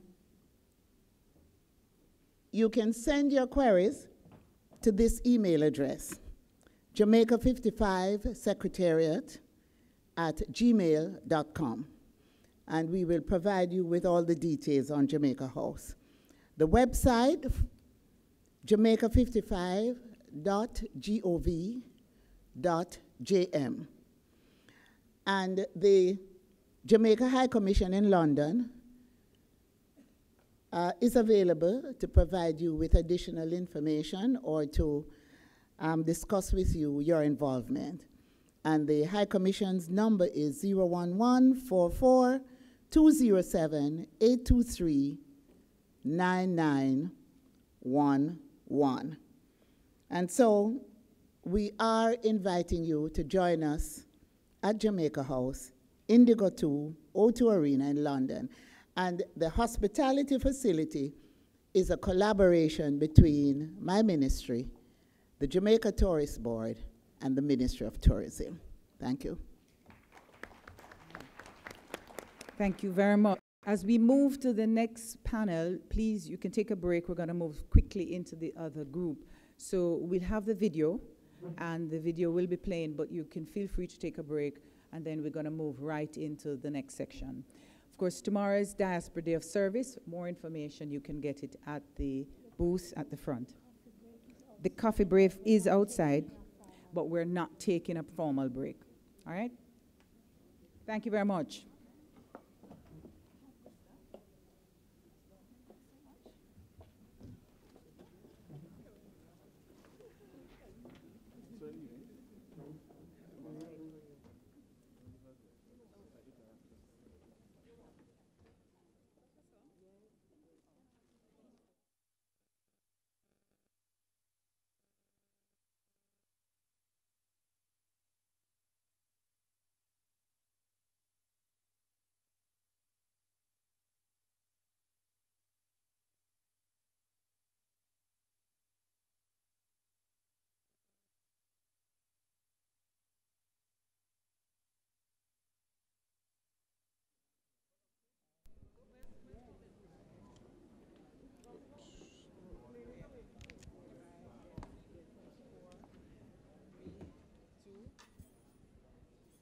Hello everyone, welcome back. We just closed the session for this morning on small business, small, medium and social business enterprises. Lots of discussions there on investments, opportunities to making money. One of the calls was make technology your friend. And we also had presentations from the Jamaica Stock Exchange on giving updates on investment opportunities, especially on the junior stock market. It was a very interesting session, and I'm sure a lot was learned. Yes, we certainly learned a lot. We learned about social enterprises, what these are, and these, I think, are a win-win. So what it is persons get to make a profit while solving some human or environmental issue. Absolutely. And a website that would be useful is SEBI, SEBIJM.com, where persons can actually look at a number of social enterprise initiatives that have been established in Jamaica, and members of the diaspora can also see how they can support these. And we've been mentioning the marketplace since Monday, Lorraine, and the smell of coffee. And I think there's one such social enterprise here. Defcan Defcan Coffee, right. definitely. All right, an announcement by Minister Grange just before we wrapped that session that the Jamaica House will be established at Indigo 202 Arena in London as the official location for the Jamaican delegation to the World Athletics Championships in London. And members of the diaspora over in the UK or members who will be attending the championships, even Jamaicans, are invited to visit Jamaica House in London. It will be open at 12 noon each day from August 5 to 13. And this takes on special significance for us as Jamaicans because Usain Bolt, the greatest track star, the greatest, the legend, yes. To the world. To the world. He will be doing his final race at that event, and it promises to be an excellent event. The Jamaica House promises to be a wonderful place. So if you can make it, please do. This is a moment in history. It is. And it's fitting as Jamaica celebrates our 55th anniversary of independence. Absolutely. So we're now going to be hearing from one of Jamaica's creative individuals. Theo, you will be speaking with Joan Webley. Yes. So we're standing by for that. All right.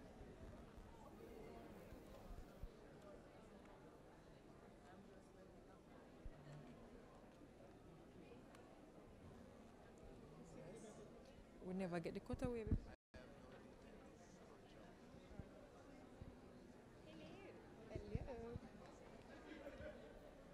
Hello. I'm Theodore. Yes. Nice to meet you. I'm Joan. Webley, no Gordon. 5, 4, 3, 2. All right. I am here with Miss Joan Webley. And she is going to tell us a little bit about her experience here at the Diaspora Conference and some of the things that we really should be getting excited about. Well, thank you very much, first of all, Theodore, and TJIS for this coverage. I think it's excellent that you're here and making sure that those who are not physically here are able to see what's going on as well. Still here. I am here wearing many different hats. I'm an attorney. I specialize in intellectual property rights. But I'm also head of advocacy for the Jamaica REGGAE Industry Association. I'm the local convener for the Jamaica Music Conference, which sees a heavy diaspora impact and involvement. So this morning's talk was really, really interesting to me, the creative industries, creative economy conversation. What's there to be excited about? What's exciting to me is the fact that the diaspora is obviously very active and engaged, that they're interested and wanting to play a meaningful role in us moving forward. Absolutely. I think the diaspora is going to make all the difference. I was the diaspora for a long time. I'm now what you call returning resident for quite some time now. And I genuinely believe that the diaspora, their outreach, the capacity that they can give for outreach and development is so far underutilized At the moment. Absolutely. But one of the questions that kept on coming out are what are some of the concrete ways in which the diaspora can contribute? So are there any such ways you can tell us about right now? Absolutely. Okay, so one concrete platform, as I'd mentioned before, that I'm a part of is the Jamaica Music Conference. It's in its 5th year. We're celebrating 55 years now of Jamaica. So you get one of the 5s. Well, the Jamaica Music Conference is in its 5th year. Right. And we see this as a critical, practical way for the diaspora to become engaged in a meaningful way in developing the Jamaican music industry. How so? Just very simply by the first step of forming a workable network. Okay. We at present have really no concrete idea of who the Jamaicans are, where they are around the world in the Jamaican music industry. And in entertainment in particular, it's always about who you know. It's a lot about who you know. Definitely. And where they are. And I mean, the kind of dots that need to be connected and the meaningful rewards that could be brought back to upcoming artists, to develop an unclaimed royalty pool. There's so many different ways that we see our diaspora being able to play a key role.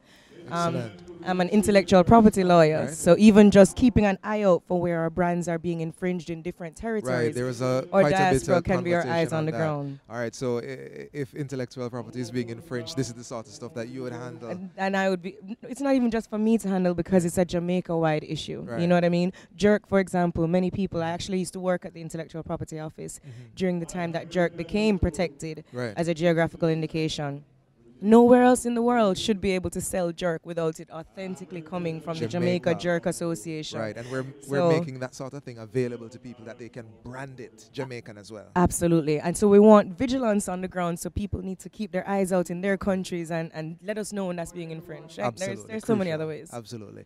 All right, we had Miss Joan Webley with us, and she was very excited, and I hope the excitement is very infectious. Can I tell them where to stay connected, Absolutely. please? Really quickly as the session begins. Very quickly. A lot of information, a lot happening in the diaspora. If you can connect at Nanook Online, NANOOK Online, or at Jamaica Music Conference, or at Level Up Jamaica. These are some of the few ways, but there's a lot happening here in Jamaica if you're a diaspora watching, so come back home or stay where you are and stay connected. Absolutely. Thank you, Ms. Theodore. Webley. It was awesome having you. Thank you. All right, we rejoin the main stage now as the session after the picking up from the coffee break begins.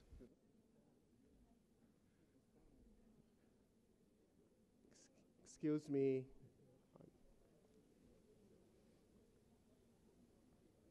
All right, so I think I have everybody's attention now. Okay, so today we're going to have a conversation on, driving economic growth through tourism and question the role for the diaspora in all of this. Now, one of the things we know about our tourism product is that it's been the real driver, or one of the main drivers of our economy for the past 20, 30 years, or even more. And what we're seeing now is that this is looking to get even better when we go forward.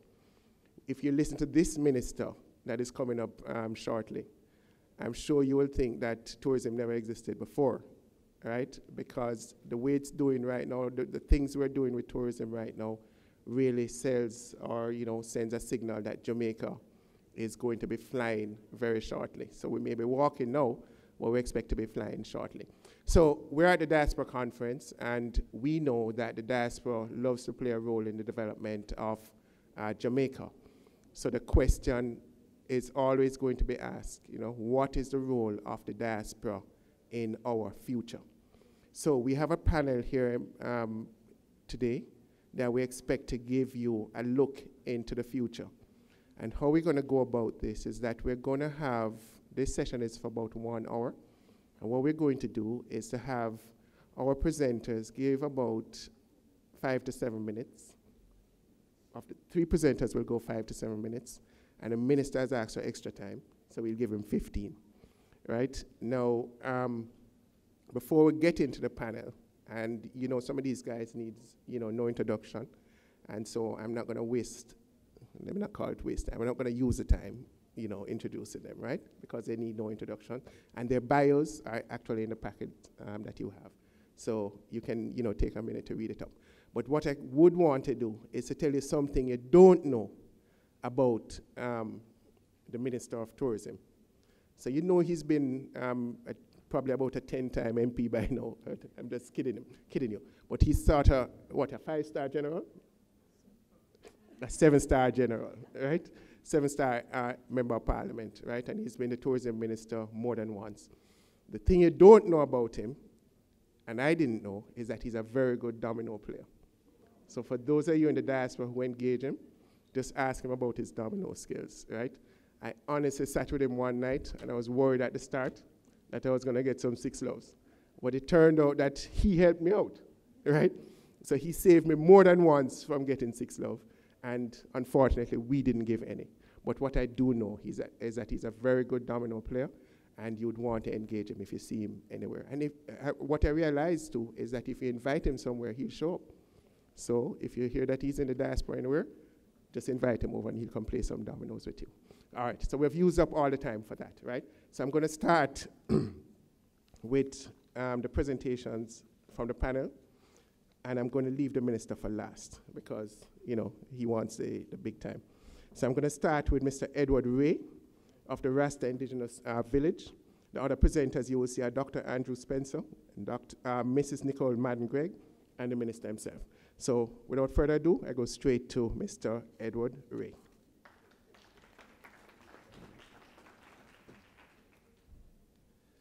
Yeah, man, blessed greetings. You know, when I was coming here to speak, I was thinking about how strange this is going to be, because as Rastafari, one of our primary role is to burn fire on government. And I was thinking to myself, you know, that boy, when they asked me to do this, you know, I had to start, you know, say, boy, let's speak the truth, nothing but the truth. So help us the Almighty. And then as I go into the speaker room, I woke up Delano telling me that, listen, don't burn no fire upon the diaspora. So I promise that everything I will say here will definitely represent a positive outlook on, because I'm asked to speak about community tourism. And to go first, the first thing I don't like is being called Edward Ray. My name is First Man, and probably that's why accidentally I'm here first, right? But it's about this presentation. Why? Why would I connect? Why would I feel comfortable doing this presentation to the diaspora? How does that connect to community tourism? And what is sure is that the diaspora cares, right? That's the important thing. And that's the space that I would want to speak from, because the people who are a part of community tourism, we don't get much highlight. So the reason why we do it too is because we care. We care about the environment, and we care about what goes on in communities that are really facing a lot of challenges. So my presentation is about investing in home, right? This is our home for true, and we are happy that the diaspora is here to do that. So strengthening the capacity of community to preserve, protect, and promote those 3 Ps, right? To promote a sustainable way forward is very, very, very, very important to us. So if you can move it along for me. I am from, are that my views? Yeah, no, please, I'm not going to pretend. I've never done this before. Point on the red dot. Which one is it there? It's not the camera dot. Oh, the one with the, all right, cool. Yeah, so be patient with me. I'm representing the people, you know. And you know that the people don't get much chance like this. So be patient. All right, cool. All right. So that's our logo, Rastafari Indigenous Village. Oh, I need to go next way. Hold on there. So Rastafari Indigenous Village is really a community that we call it a working village. We don't think that people should come into communities just to look and take pictures, right? Like we are just an object. We think that we should produce. And the idea of Rastafari Indigenous Village is a working village where the people who are working there are owners of the space. It's a registered limited liability company, yes, and what it does, it really umbrellas these individuals and they become the space itself, right? So in this very short space of time, it's going to be difficult to explain all of that, but our purpose is to bring something else to tourism, because the Rastafari word for tourism is tourism. Yeah, I never know that, don't. And why we say that is because we don't want something that prostitute the land. Every time one hotel or bill, them just push down all of the special herbs, and there's just nowhere to keep them. And as a result of that, we came in there to address that, because like parrotfish and all of the other things that are dying, we are also faced with extinction every time you move the herb, every time you cut down a coconut tree. So that's why we came into it. Of course, red dot. Wrong way. All right. Bear with me, man. May I come? Of course, we needed an interpreter. So Rasta Village have really beautiful women. Arlene McKenzie. She was a person who actually carried us through understanding the language of government. And I think community need that, because government, you know, talks somewhere where we don't necessarily understand, but we got an interpreter, so it worked. Yes? Productivity. Drum will never ever show to be a good business plan. But what are we doing? We are using it to heal the earth and to ensure that our culture is preserved. You see that herb where you stand up beside the virgin, that is Search My Heart, indigenous and endemic to Jamaica. And we are presenting those to people to ensure the uniqueness of Jamaica.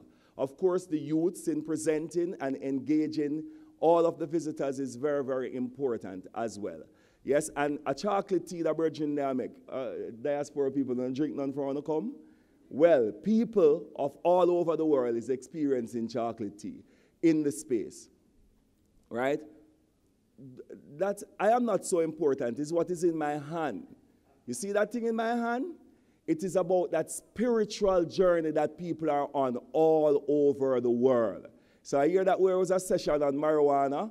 Yes, Rastafari is about that as well. So, yeah, and we do have an umbrella space where all of our products that we make are there. But moving forward now, the journey, this is where we start to big up the government. It is really and true that the government has done almost, in some cases, a lot to ensure. And I am saying this because I want people to recognize that if you invest in community tourism, it also has institutional support. This is very, very important. We're talking about the fact that there is a community tourism policy, which is now white paper. I want me to say that right, you know. I saw it, Minister? Okay. Where the government is actually looking at how this thing is really going to work, right? There are a lot of agencies, for example, JSIF. JSIF gave, and through an initiative with the World Bank, we got $20 million, you know, so they had them for clap for that. That's very, very important. And not just us, but other groups, Maroons, yes, Bluefields, country-style tourism. So people, there is institutional support. All right, Delano? All right, cool. So there is institutional support, and we really, really give thanks for that. But also, what Jamaica has been doing also is connecting us to international people. So, for example, Rastafari Indigenous Village, a community tourism entity, we have a contract with TUI that move 51% of the world tourism. Yeah? And normal people around, we don't really give a contract, you know. But now we have a contract with, which means that we are export ready. You can't clap for that, you know. That, yeah, man, I already think that for clap for. Yeah, man. So that's very, very important to the journey. You know, I'm moving on. You can't help me? Okay. But the essence, oh, see, it's not me. Even the professionals, it don't work. But. All right, but the essence, what is most, yeah, that's a right, that's a, yeah. No, next one. What is most important to us is purpose. Why are we doing this?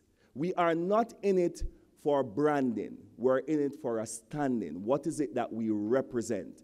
The people who are traveling now, they want to know that you protect the environment. They want to know that you are connected to the ecosystem.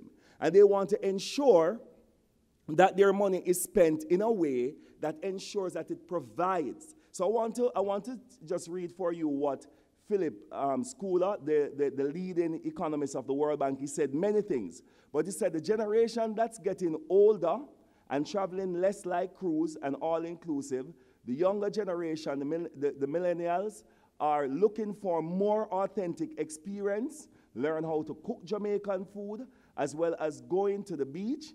There are new types of products and a lot of opportunities. And he said that adding more tourists or how visitors are making arrangements on their own with the introduction of Airbnb and TripAdvisor. Now, this was in the Observer, June 23rd. And he said a lot of things that was showing clearly that if Jamaica don't move into this direction, we're going to have very, very serious problems. Now, some of the communities that we are talking about, you can prove it for yourself. You have the Charlestown Maroon, that have the Portland Valley River Walk. You have Stia. Anybody know about these places? In the Coptic country. That is their preserving. That is our Jamaica reserve for plant species, for animals, right? You have people in Bongazil. They just got they're over there and they just got their tourist board license. You can't clap them in the car. That's a hard work for community people who do not have the resources. And I think Rastafari Indigenous Village and Bongazil are the only two out of so many that have actually had theirs. So it's really, really a great achievement for them to do that. And you have the Bluefields, and you have Diane McIntyre Pike, who is doing the community tourism, which is taking people into the daily lives of people. that is something for clap about too as well, most definitely. Enough clap may I get down. All right, yes. So in coming close to the end of my presentation, next one. One up somewhere.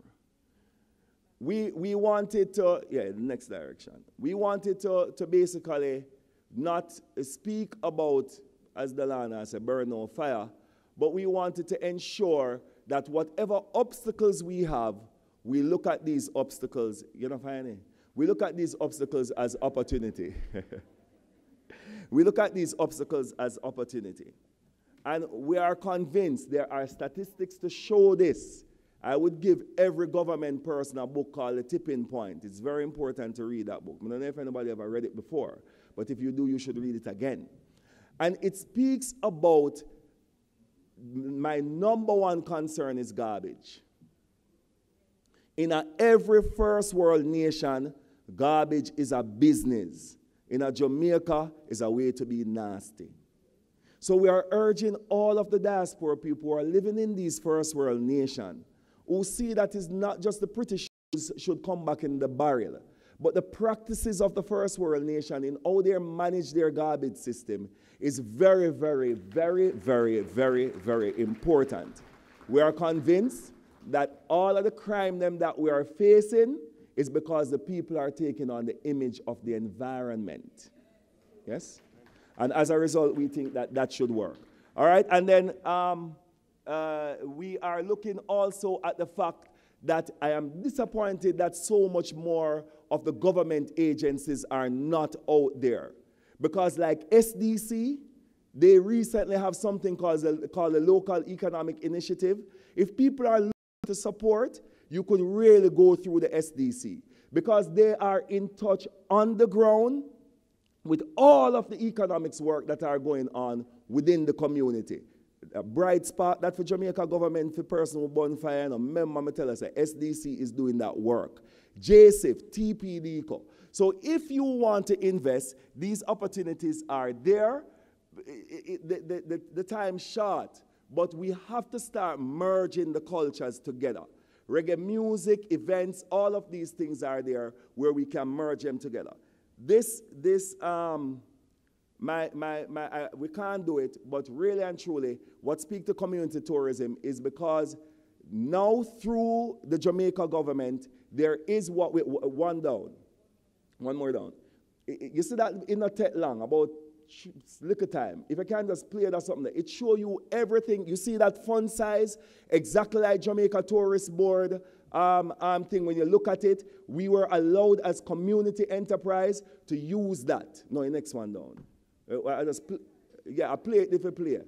But if you look at that, you will see, it's a video, you know. But if you look at it, you will see that Jamaica is giving support to this. So if you do have your money and you want to spend amongst community tourism people, it's not just that we are out there by ourselves. We really do have support from the Jamaican government. I say so for true, you know. And as a result of that, we think you should do it in confidence that community tourism is the future, definitely, of this island. Cool.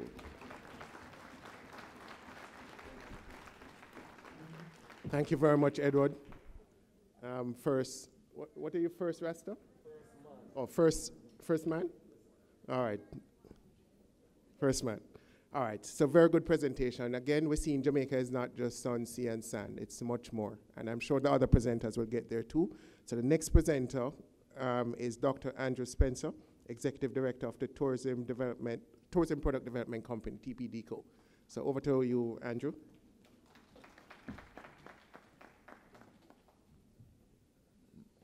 Thank you, Mr. Chair.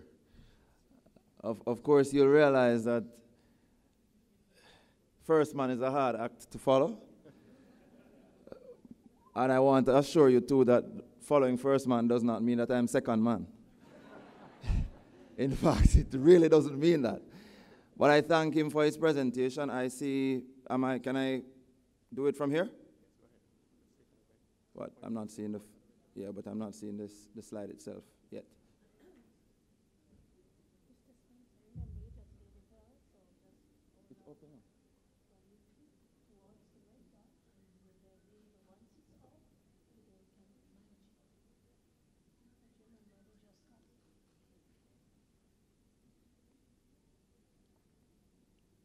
Okay, I'm being asked to exercise patience. I was happy to hear First Man mention, though, that one of the entities coming out of the Ministry of Tourism that he sees and that has been helping with the thrust is the TPDCO.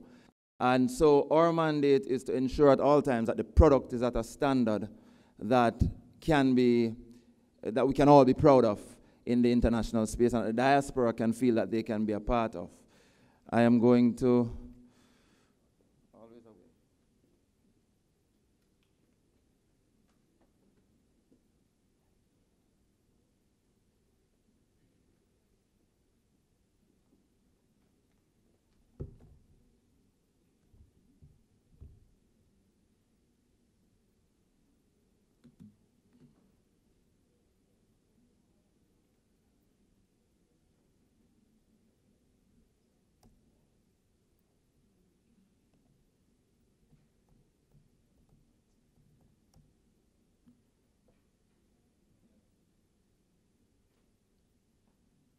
all right, great. There we go.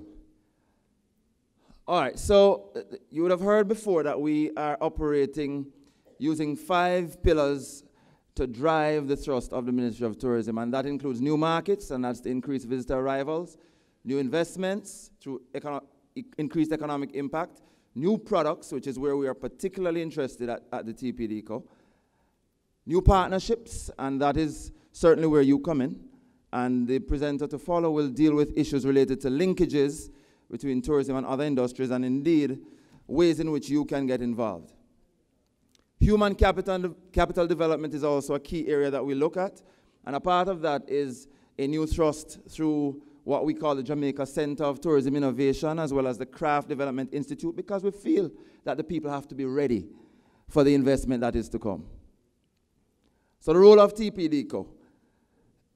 You would have heard First Man mention our assistance. One of the things we do is to ensure that there is a standard, and a part of that is to, on behalf of the Jamaica Tourist Board, engage in the licensing and ensuring that we are at a minimum standard with our product. And so that involves some of the training we mentioned, product quality assessments, making sure that what is promised is delivered through what we call destination assurance, which I'll speak about in a little while.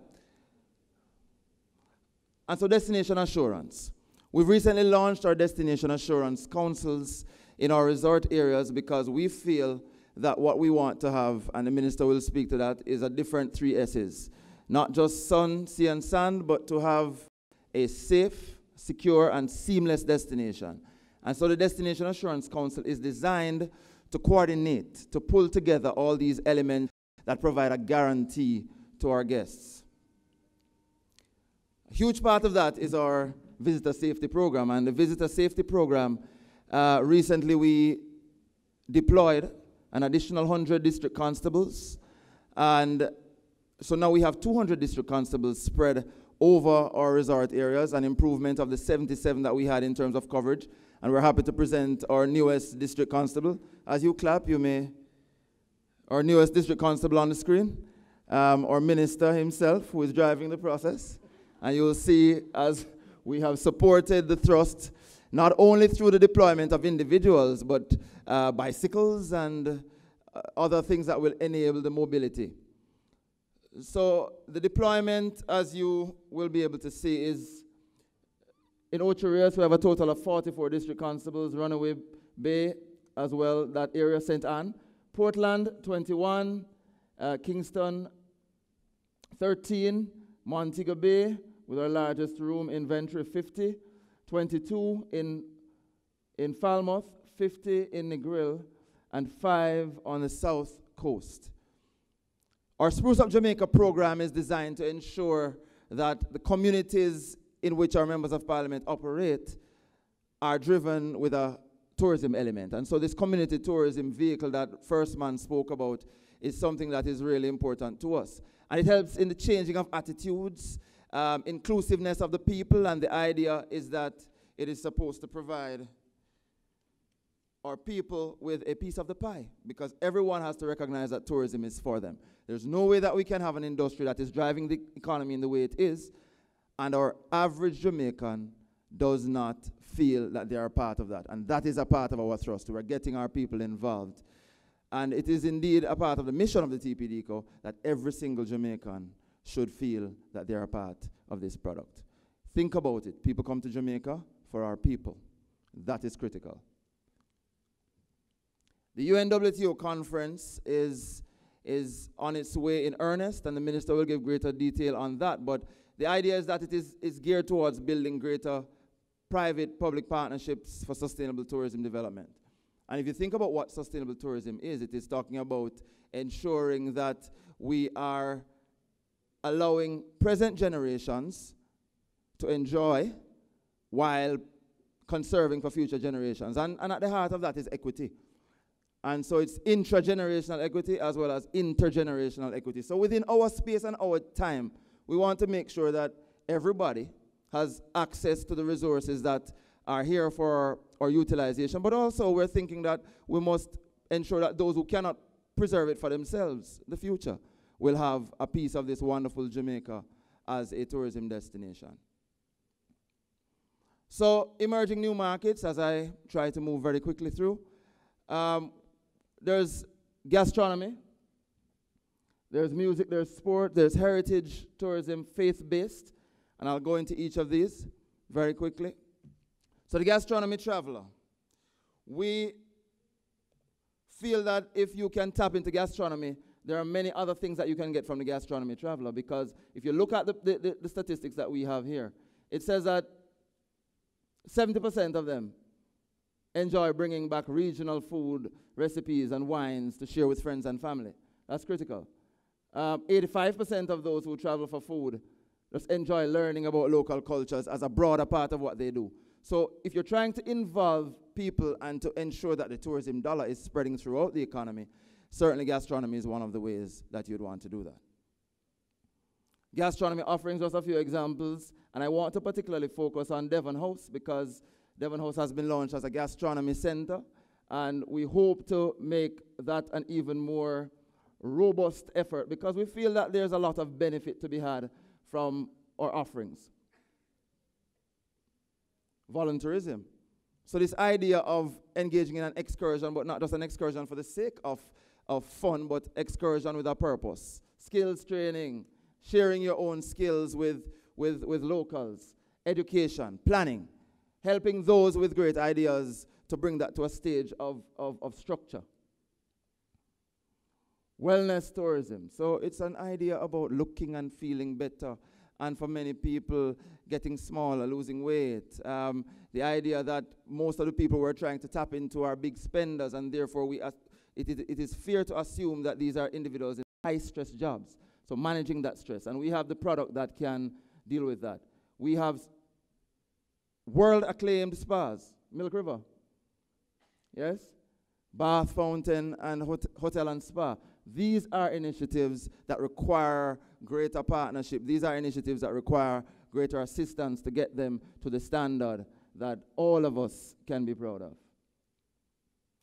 Sports tourism. Again, Linkage Network will deal with that. But if you think about the individual who's interested in sports, it's almost representative of the thing they're interested in. They're enthusiastic, they're energetic. They want to engage in some of these activities that are different from what we would call our psychocentric traveler who wants a more all-inclusive package type. And this is the individual that we want to be able to reach out to.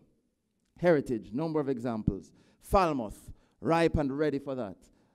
Georgian-style buildings and the like. Faith-based tourism, also room for that, also room for your involvement in that regard. And we could not leave the music out of the picture. Our music is something that is so far-reaching and impactful throughout the world that it is for us as a people and for you as the diaspora to understand that there's a role for you to play in helping that connection to take place between the music and the tourism. Ecotourism, low impact, also higher spending, and that's what we want to achieve. Community tourism. I like to speak of community tourism as not a form of tourism as many people like to, but rather as a vehicle. I think community tourism just means what it says, the interaction of the people with the host community. And many forms of tourism can achieve that. But we want to see community tourism as a vehicle that will get us to that destination. Mentioned these types before. And so a JTB license is something that is a stamp of approval from the Ministry of Tourism. We facilitate the process of assessments, of holding hands, and it gets even better because we're not just leaving individuals and entities to figure out how they will become licensed. We have a process, a community tourism department that deals with holding the hands of individuals, getting them to a point where they can be licensable and be ready to, as First Man said, to be export ready. And so how can you participate? There are some initiatives. We have artisan villages that are intended to come on stream, 5 across the island. First one, Falmouth, then Ocho followed by others in Montego Bay and Negril and Port Antonio. But I put the attractions offerings here for a particular reason as I wrap up. I think if you really want to get involved, the way to go is attractions, attractions, attractions, and helping the ideas to come to fruition. That's very important. Nobody goes to the Grand Canyon for a hotel. People go to the Grand Canyon. Nobody goes to Arizona for a hotel. They go to Arizona for the Grand Canyon. And they go to Italy for the architecture. And they go to Paris for the Eiffel Tower. And they find a bed close by to stay. So we have to drive this attraction thrust. We're looking for angel investors. There are many brilliant ideas. We're not short on ideas. Individuals, as we've discovered, are filled with wonderful concepts. They need your assistance to get to that next stage. What we're short on, in many cases, are the resources to get them to that point where they can really feel that they are benefiting directly from the industry. And so, ladies and gentlemen, I see the end sign in front of me. So as a result of that, I will be obedient. And I will pass the baton on. There will be a chance for discussions later on. Thank you very much.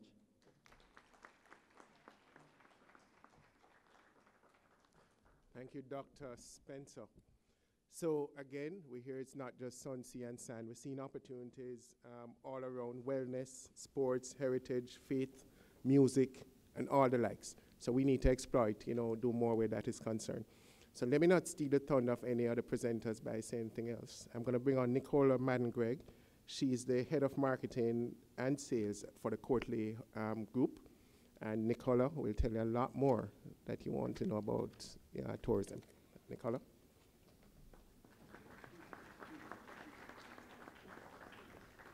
All these people with height. Morning, everyone. Okay, let's see if not up yet. All right. My role actually today is not in my substantive paying job role, but in the volunteer work that the minister has given me, which is as the chairman of the Gastronomy Tourism Network and a member of the Tourism Linkages Council. This council has been in place for, we're going now about close to 4 years, Minister, under the previous government, and then reinvented and given a little more gas under the current minister. So it's been quite an interesting ride for all of us in this Linkages Council.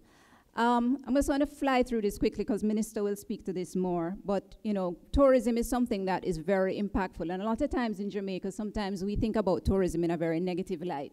As First Man said, and I won't use the term that he did, but you know where he was going with that. We in tourism believe that it shouldn't be something that is foreign to us. It's something that's very natural to us, and it's something that we should embrace as a people and utilize it in the best possible way to drive economic growth and development for our country. So every other country in the world is clamoring to make tourism a part of their growth strategy. And Jamaica should not feel that it's something negative at all. We should really embrace it. Of course, just one data that I'll pick up, the rest I'll leave to Minister, is that this year, last year we drove over 3 million tourists to the island, and this year I know he'll tell you more. We plan to drive a lot more. But specifically, I want to talk about the Linkages Network. The Tourism Linkages Network has added 5 pillars, and these 5 pillars are gastronomy, sports and entertainment, knowledge, health and wellness, and shopping. And why did we do that? And why did the minister assign us this task? Really what we found over the years of doing business in tourism is that, yes, we are very good at sun, sea, and sand. We are extremely good at all-inclusives. Jamaica created the first modern all-inclusive, and we should own that 100%. But at the same time, we have so much more as a country. And we figured that we need to leverage those assets in a more meaningful way. So we have what we call room only, our EP product that traverses the island. And part of our growth strategy is to look at not only the all-inclusive, but also the EP hotels. And as we mentioned earlier, Airbnb and some of the other entities that have come forward really cater to that market. I have been selling Kingston for 20 years, and that's definitely our market. And what we realize, especially with Destination Kingston, that it is about the destination. It's definitely about the hotel. People want to come, enjoy the attractions, enjoy the activities, but where they sleep is just a secondary decision. So how do we tap into all of this that people want to do? People are changing. They're more like wanting to live like a local. They want to have local experiences. Everything is about personalization and customization. They want to feel that when they reach into a destination, they're really not a tourist, but they're one of us, and they're home. And that is something that we can easily deliver in Jamaica by focusing on the assets that we have. So, as I said, I'm going to jump over this one because time is against us.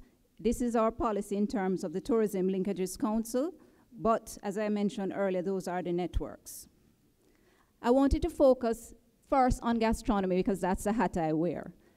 Gastronomy or culinary tourism is something that is growing exponentially across the world. There are many countries that have taken this as a lead. Peru, for example, is like the #1 gastronomy destination this side of the world.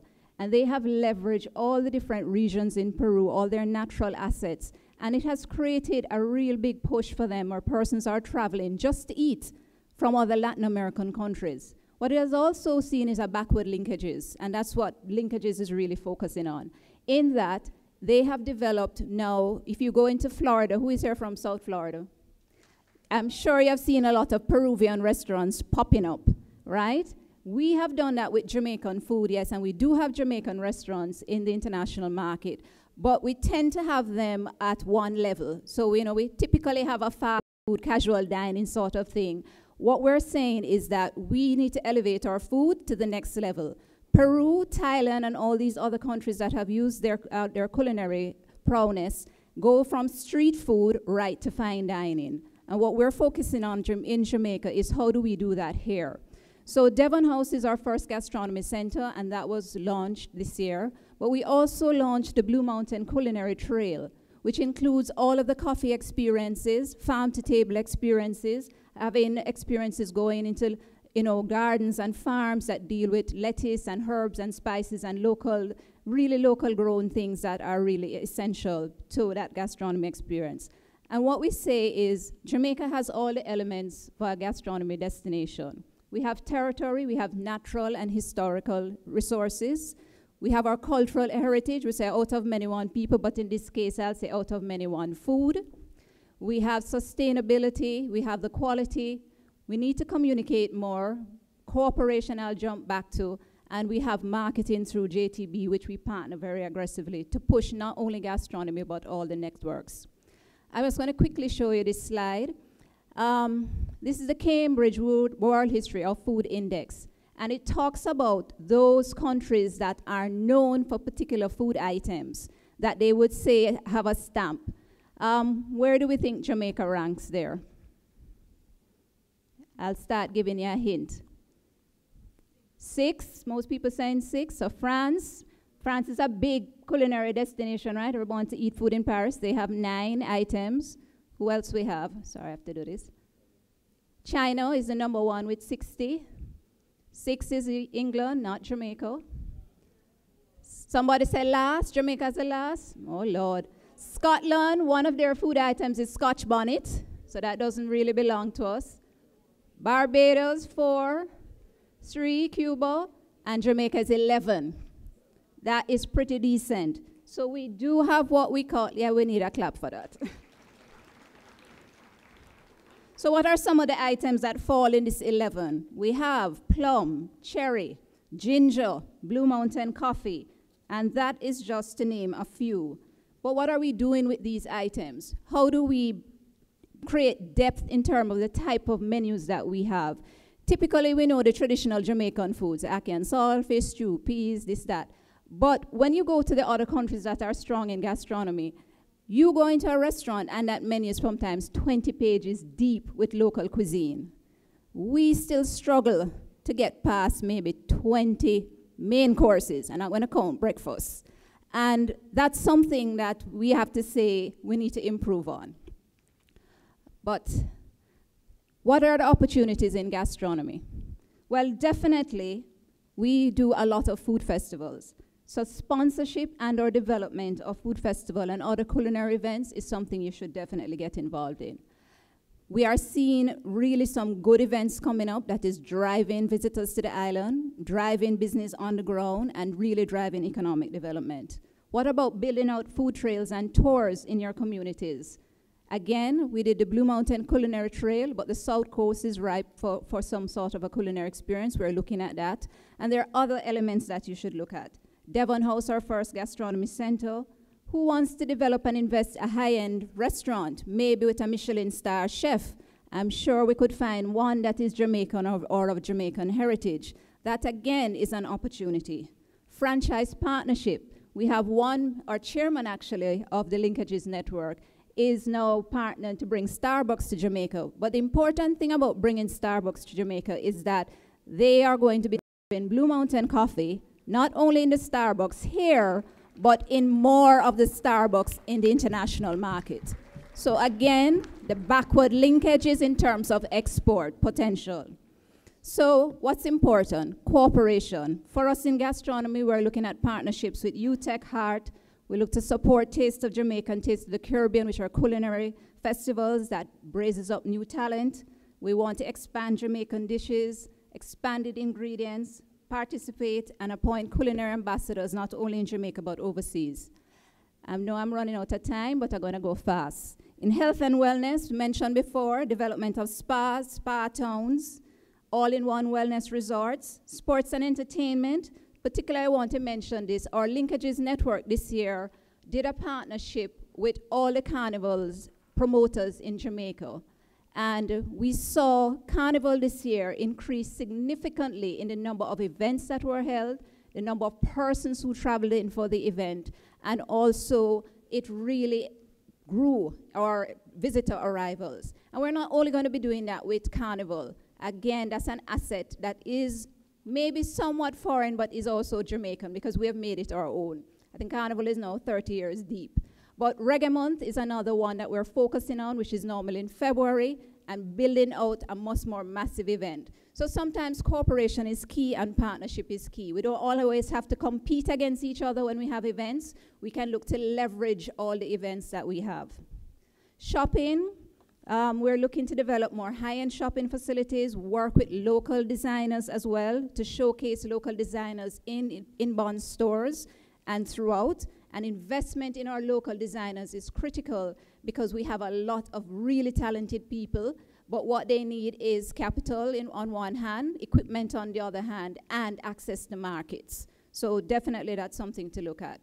Our knowledge network is looking to really build out more meetings and conventions, not only here at the conference center, but at the Montego Bay Conference Center and throughout the island, but also looking at, from a knowledge point of view, investing in startups that solve technology challenges for the tourism sector. Because we in tourism, we use a lot of foreign technology. It drives our business, distribution channels, online marketing, all of that to get visitors here. We tend to buy that service from a lot of foreign companies. And there are talented people that are coming up in Jamaica now who can offer that service.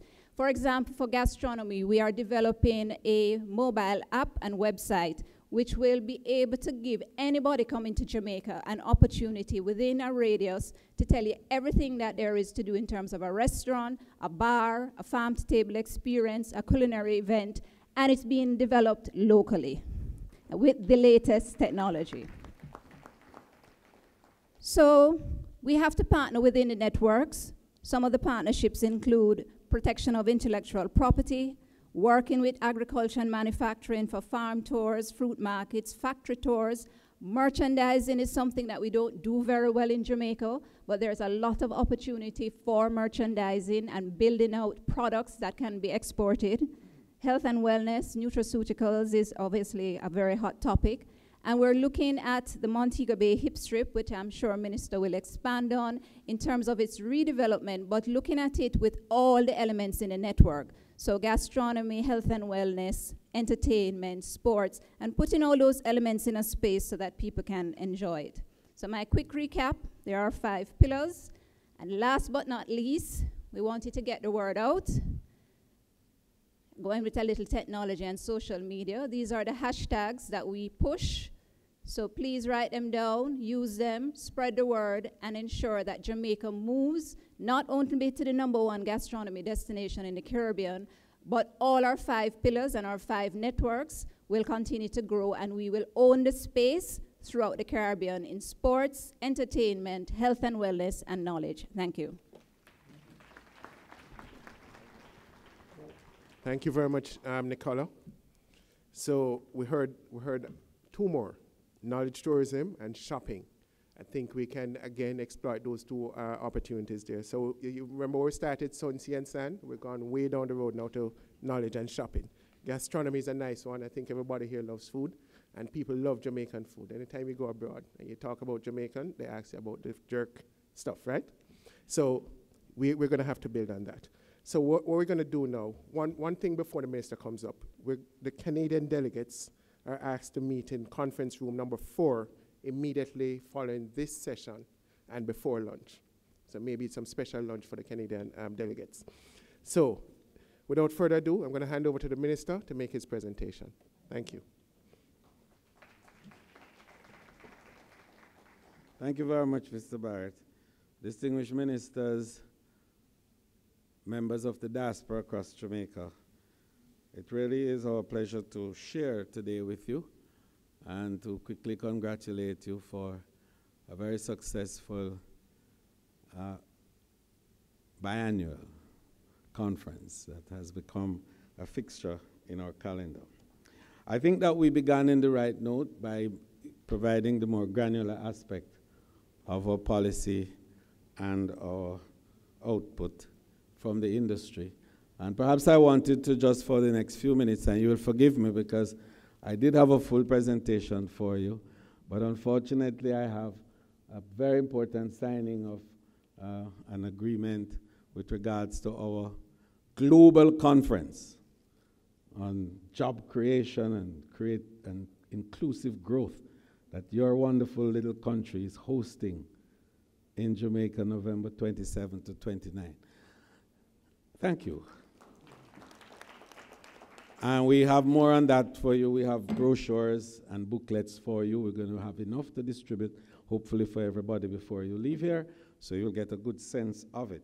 So you'll forgive me if I give you some macro and then leave you to have further discussions with this very able panel who will guide you through particularly the call to action, which is really what we're about today. So, looking therefore then at tourism as the important and perhaps the most important contributor today to the economic development of Jamaica. Indeed, the country's tourism sector has expanded by 36% over the last 10 years when compared with total economic growth of 6%, which is to say that tourism has grown 6 times the rate of growth of the economy of Jamaica. So direct contribution of tourism to GDP is estimated at 8.4%, while total contribution is estimated at 27.2% of GDP. Tourism remains one of our few labor-intensive sectors and directly employs over 106,000 Jamaicans, while generating indirect jobs of another 250 Jamaicans. That is, 1 in every 4 Jamaican is employed or connected with tourism. And it is linked with all the sectors: agriculture, the creative and cultural industries, entertainment, manufacturing, transportation, finance and insurance, electricity and water, construction, and other services. Indeed, what we like to define tourism as really a series of moving parts, which must be connected seamlessly to create an experience that people buy. Last year, 1.2 billion people traveled across the world and spent $7.6 trillion to buy these experiences. So between January and December last year, let's see how we fared in terms of that. Jamaica's tourism grew by an unprecedented 4%, as we welcome over 3.84 million visitors in total.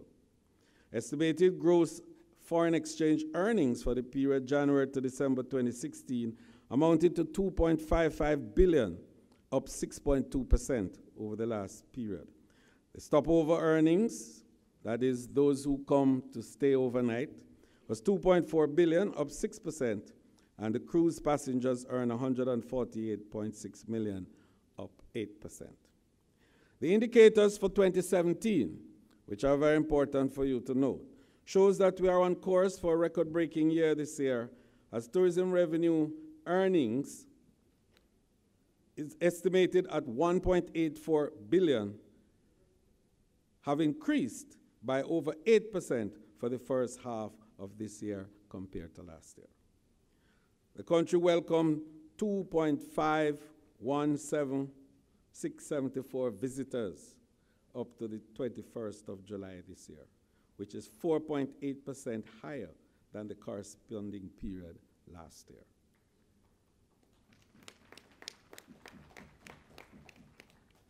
And the earnings, which is now at $1.8 billion, is 8.8% better than last year to date, which means that we're on track to earn for this year $2.8 billion US, by far the largest contributor to the foreign exchange of our country.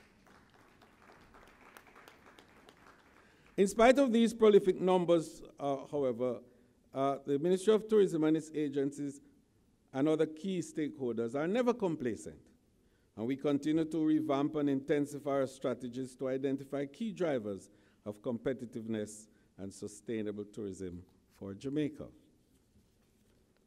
One of our main thrusts for achieving sustainable growth in our tourism sector has been our effort to identify and aggressively target, through our tourism linkage network strategy, 5 niche markets to promote diversification. You've heard about them, and I expect that you will ask further questions with regards to them. And those we have indicated to you. And the reason we have done this is a point that I want to focus on for the next 2 minutes in this presentation. Because I gave you the figures concerning arrivals, and I gave you the figures concerning earnings. And then you're going to be asking the natural question, okay, what's the retention? How much of the dollar that we earn stays in Jamaica? That's the big question. And I want to give you in terms of global numbers, first of all, very quickly, so you understand where the world is. That the global average retention for tourism earning is 20%. That is to say, 20% of the dollars earned stay in the receiving countries. And the Caribbean is at the world average of 20%. Jamaica, however, is at 30%. But we are below the Dominican Republic, which is at 50%. And still below India, which is 60%, which is the highest in the world. So we have to look at how do we reduce the leakage, and the strategy is to build the linkage, hence the linkage network. And what we talk about in tourism is that we represent, just like in accounting you have debit and credit, so we have production and consumption. The consumption of tourism, because we're an export sector, is done outside of the country And so the production side belongs to us. We, the people of Jamaica, must produce the inputs of tourism to enable the local consumption to happen, not the foreign consumption, which we don't control. I.e., we don't control the airlines, we don't control the international marketing, we don't control the platforms and the apps that are out there. But what we control is what the tourist eats when he comes here, agriculture. What we control is what the tourist wears when he comes here too. What we control is the experience that we give through our food and through the nutraceuticals. What we control are the great, beautiful attractions that we have that they also consume. Our parks and markets and our ecotourism, our community tourism. So what we have to do is to build the capacity of our people to produce those things that are required. And consequently, the dollar stays here. Because we are not able in most cases to invest in the multi-story hotels and these mega hotels that are around. We can't invest in these mega ships that come here and the jumbo jets that come here. So we leave that to foreign direct investment. And we focus on the things that we can do and do well. Entertainment and sports. We do that very well. So we need to build the capacity of our people and the infrastructure required to enable them to provide these services. And this is where we appeal to our diaspora. We have some numbers in terms of the fact that, and you know those numbers, that more than 3 million of you are dispersed all across the world, 1.6 million of you in the United States, 800 million in the UK, 300 million in Canada, and 250,000 elsewhere, 300,000 in Canada, etc. So when we look at all of that dispersance, we understand where our market is. And the truth is that 11 to 15% of the tourism arrival in Jamaica is from the diaspora. So diasporic tourism is vital to us and is critical. That means $250 to $300 million annually is generated from diasporic tourism for Jamaica. And that's significant. But we want you to get involved in the experience, because it's our experience. We want you to get involved in the networks, as you have indicated there. We want you to get investing now in gastronomy, in shopping. Shopping, we haven't even tipped the surface of shopping in Jamaica. We need to be able to expand our range of offerings in this area and to bring some of the brands, the big brands, into Jamaica, the Gucci's and the Prada. We need to bring those brands here to lift the spend, because that's how the dollar is going to be retained in Jamaica. So I just wanted to make the point to you that today's big takeaway, and you have all the wonderful panel here that will deal with some of these, and you forgive me because I do have to move on to the next program. But the diaspora for us is a market, a powerful market. 11 to 15%, earning $250 to $300 million every year. The diaspora to us is a source of influence in the marketplace to drive through word of mouth and also to by the utilization of technology. In the social space, as you know, 2.8 billion conversations are happening in the social space every day. And you are able to manipulate that very well, particularly the younger members of the diaspora. And tourism's future is going to be dictated by technology. The level of disruptiveness that's happening in tourism today is unprecedented. New economic models, sharing economies emerging to define ownership structure, a different kind of ownership structure. So you are going to be able to own much of the rooms in Jamaica without even being here, as Airbnb is doing all across the world. Airbnb controls and have access to over 1 million rooms across the world today, and they don't own one. And so you can become involved. Earlier on, the stock exchange people came here and had discussions with you. That's an opportunity for listed companies in tourism to be invested in by you through the stock market. We want you to get into the business of investing in tourism, but take your head out of hotels. Take your heads out of planes. Take your heads out of ships. Put your head into these 5 linkages here we speak about: gastronomy, agriculture, manufacturing. Let's provide the soaps that the tourist needs. Let's provide the oils and the fats.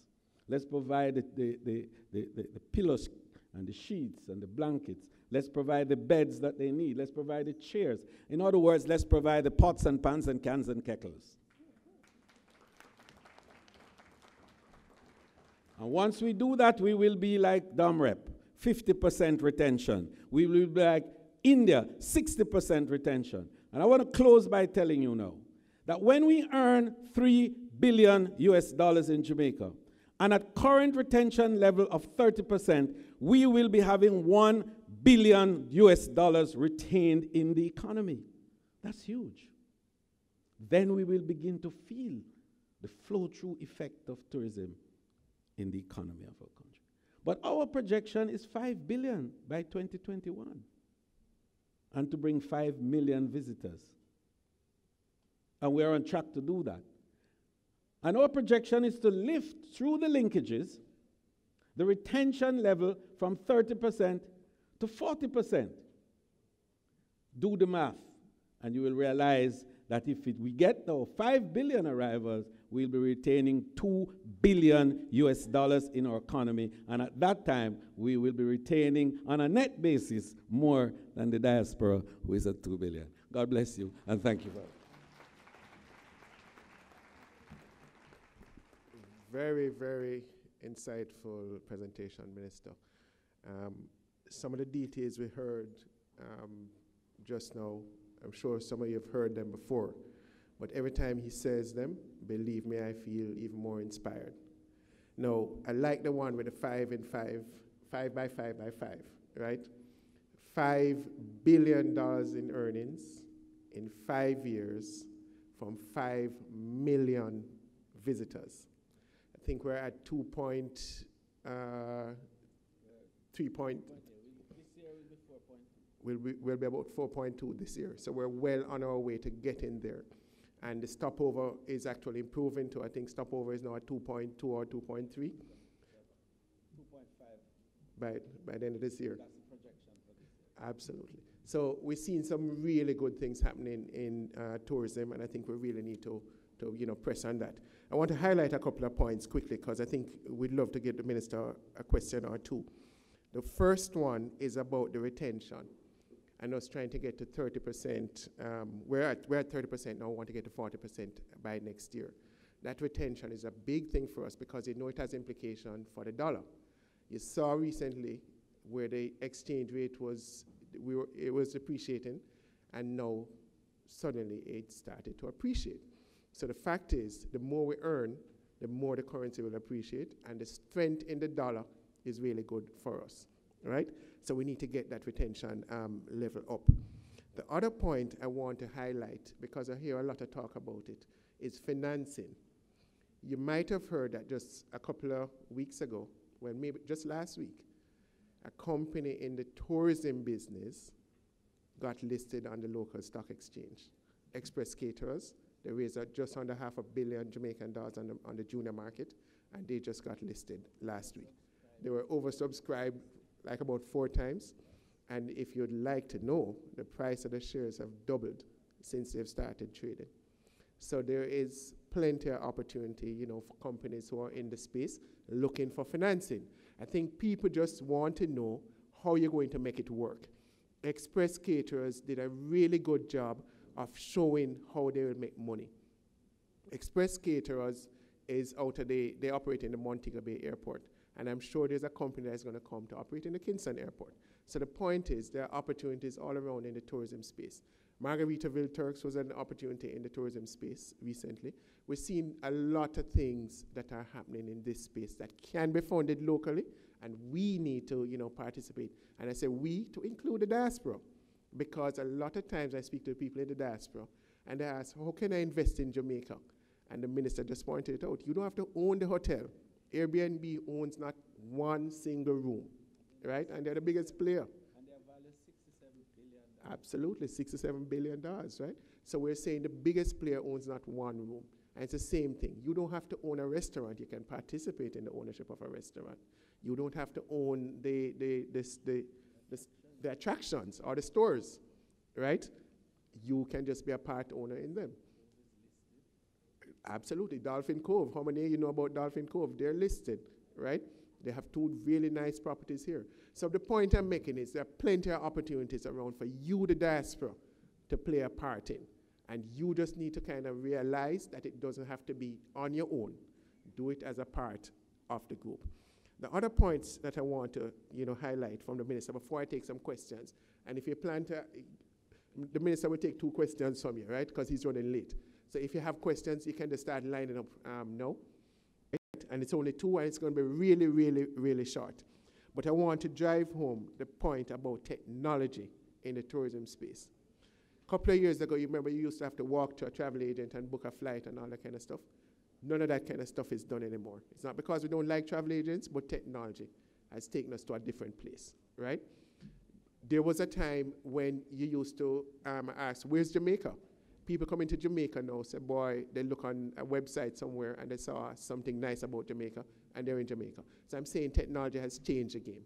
So let me not say much more about it. I'm going to take some questions, really short questions, the ones for the minister first since he has to leave, and he said he had some really good persons working with him who could answer the other questions. So let's go quickly. Minister's questions first, 1 quick question at a time.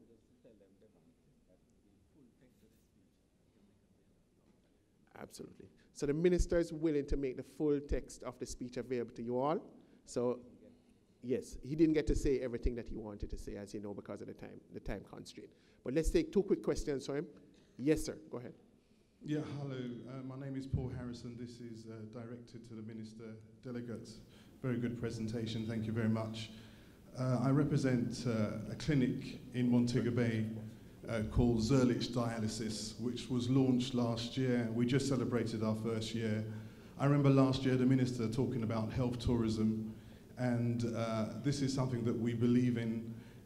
So my question to you, Minister, is I believe health tourism is a great opportunity. We've got an amazing website which we launched, www.zerlichdialysis.com, and we've been targeting all the hotels, and we're actually getting new people logging in on the websites and making Jamaica as a choice of their destination because of the quality of website that we have. We've made it like a Bupa-style website. All right. Sorry, I'll finish, but I just wanted to say to you that if we could assist Zerlich Dialysis, because we're getting people logging in from Canada, America, and the UK that have never chosen this place as a destination, because when you think of terrorism, etc., in Europe, and people with medical conditions, we have to change the perception. All right. So health tourism. So this is why I'm asking the minister, can you support us in promoting health tourism, Minister Ed Bartlett? Okay. That's the answer. I have a meeting with Paul Harrison. I know the team. All right, great. Thank you. Thank you, sir. Thank you, sir. Next question, ma'am. Identify yourself and then ask a question. Hi, good morning, everyone. I'm Nadine Williams, poet and author out of Toronto. I have a gastronomical question. I've had the privilege of staying at 2 resorts over the last 2 weeks. And a couple of things. There's just so much food. I'm popping out of all of my clothes. I can't fit. But what systems might be already in place or can be in place for all this excessive food, like so much food being filtered out to like the local folks? That's one. And the second half is the culture of the servants kind of like, yes, my lady. It's the most annoying thing to hear in 2017, yes, my lady. Like, Is there something that can be done, retrain the industry to stop saying, yes, my lady, in 2017? All right, so we'd put the minister, you want to take those? I want to start with the first one, last question first, because I think that question speaks to a certain type of psychic, which I appreciate our wanting to divest ourselves of this whole notion of servitude and service. But it is a real issue that I believe we need to educate our people on. That to be courteous, to be kind, to be civil, and to respond in the very most courteous style is a value and not to be deprecated. So we have to divest ourselves of that notion of servitude in the industry. The first one, of course, is about the excess food. I share your view. As a matter of fact, I tell you what I do in my area. I have a monthly luncheon for the indigents in my constituency, and I move around some of the hotels and actually pick up some of those, because they are fabulous food that is on the buffet line. Excellent food. And what they do with it is perhaps to discard it and to become part of the wonderful, did first man say, waste industry? Otherwise it becomes rubbish, right? So the difference between rubbish and waste. So your point is well taken. I believe that we can do better with that. And I'll move it forward. Good idea. All right, thank you very much. I think the minister will have, you have another minute or you will have to leave now? Just one quick question for the minister. Yes. Okay, Twitter so style. can I ask? Real quick. Ladies first. Good day. I hear you. Good day, Mr. Minister and panelists, and welcome members of the diaspora. I'm Michelle Clark. I'm a realtor, and I'm on the North Coast. I'm Kingstonian originally and moved to the North Coast. I love my country, and I love tourism, and I love to sell my country to persons who want to buy Jamaica. And I want to say thank you for sprucing up Oterios. I see it, and I welcome it. I've been praying for it, and I pray for its sustainability and maintenance, sir. I'm thankful too for the increased number of DCs that are on the road. I still see a high amount of harassment, and it's something that it's an ongoing issue, I understand, and I'm just touching you to remind you that it's still ongoing. I have a suggestion, two in fact. I'm suggesting that we start by educating our children in terms of the importance of tourism to our nation and the proper disposal of garbage, and why it's important to us and why it's important to our ecological system, so that we can preserve what we have.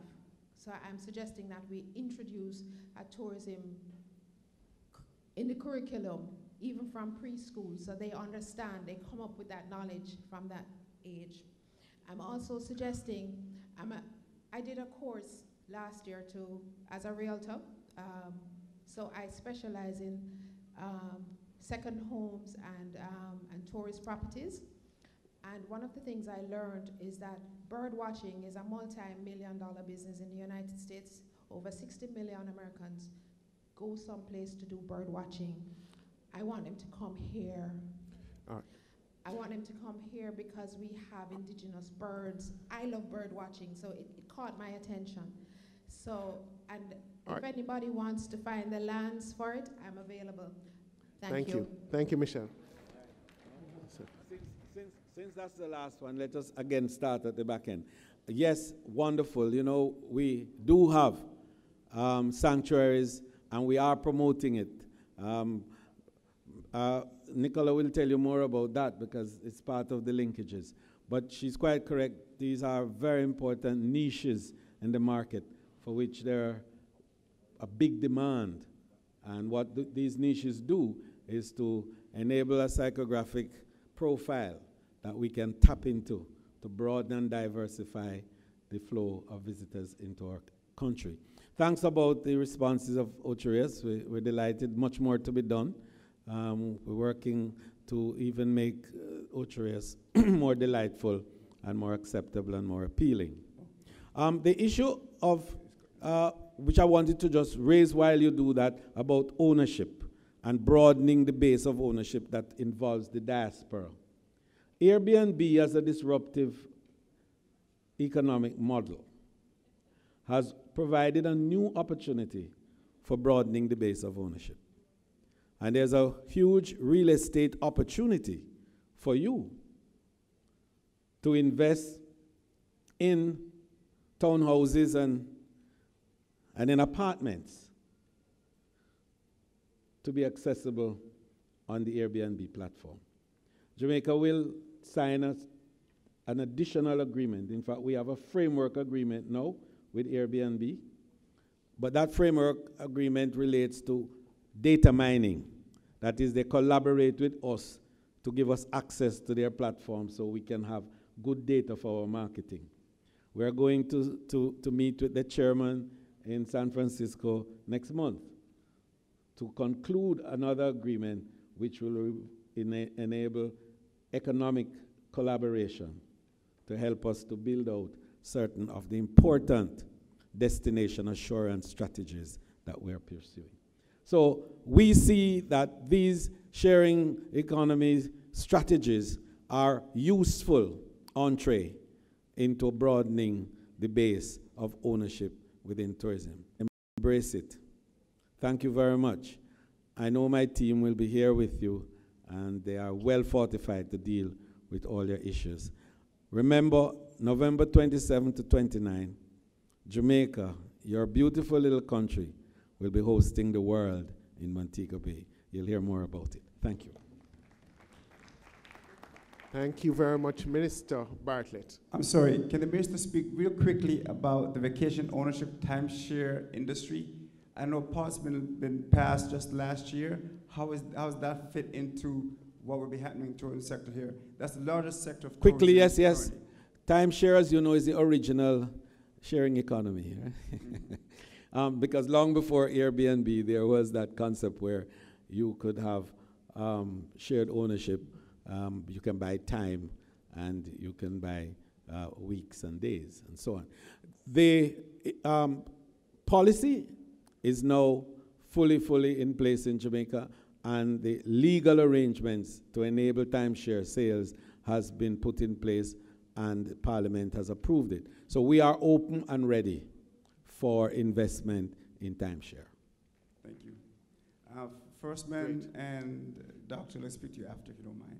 Okay, yes, you can speak to them afterwards. Okay, so 2 quick questions. We're trying to close up by 1 o'clock, so Twitter-style questions and answers now, from here on. Absolutely.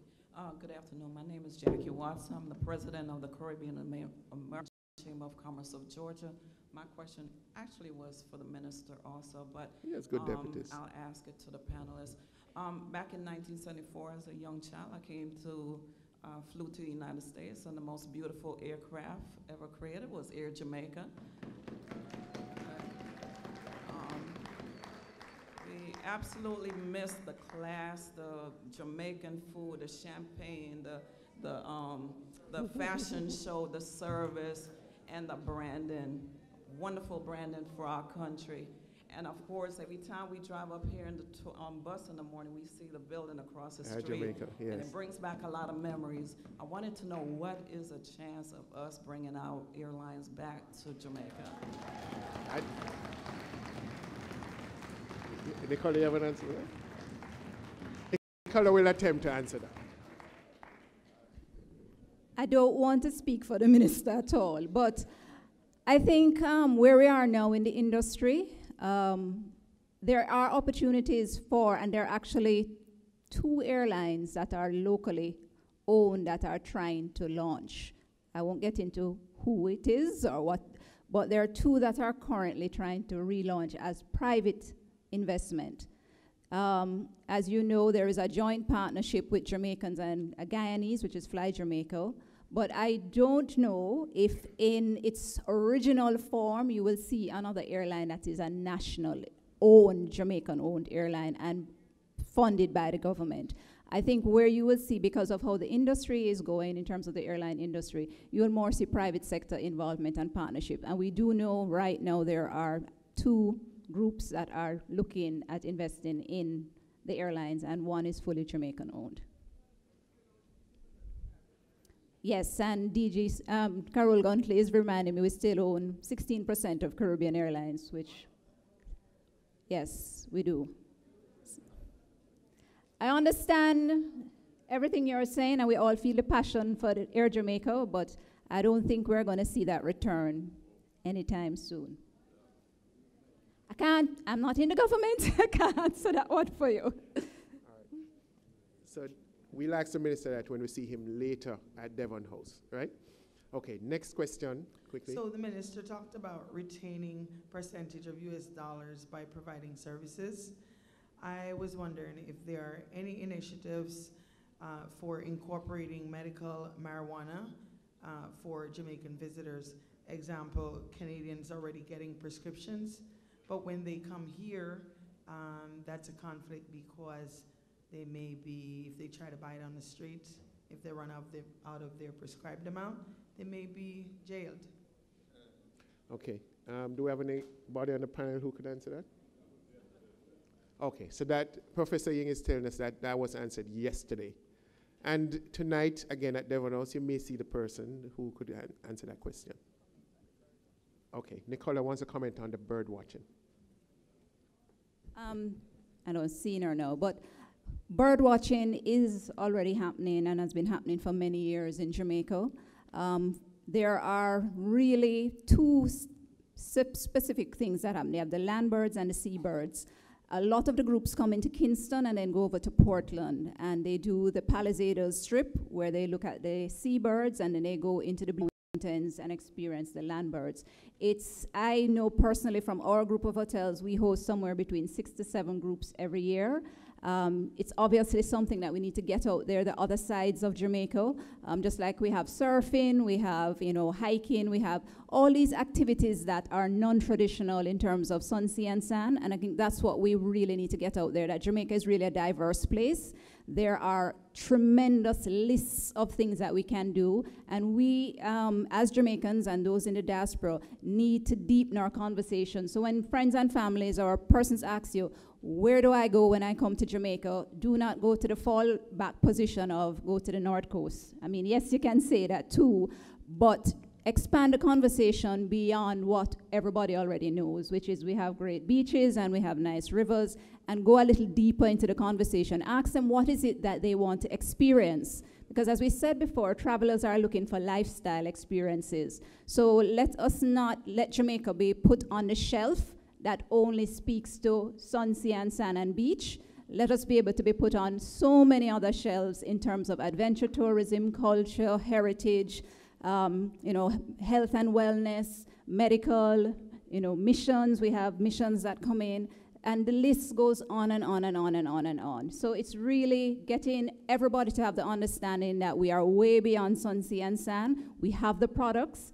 We have the products both in terms of hotels, accommodations. We have the products in terms of attractions. We have community developments like the Rastafari Village and so many more things that encompasses the diversity of what Jamaica's tourism product is. So we hope that you will leave with that message and help us get the word out. Thank you. Okay, thank you very much, Nicola. And our time is up. I will close by saying, though, that the 5x5x5 really got me. And I think if we all here, I keep saying we all, because I'm including the diaspora in the we. I know you can't vote, and I know a lot of you don't want to vote, but I also do know that you have supported the Jamaican economy, and I know you will continue to do so. So let's see if we can strive for 5x5x5. Thank you very much, and enjoy the rest of the conference. All right, while we take the panels don't leave, we have the final session, final plenary for the day. You have done very well for the last 2 days. So please hang in there. Panel, could you come on stage, please? Kimon, Dwight, Simon.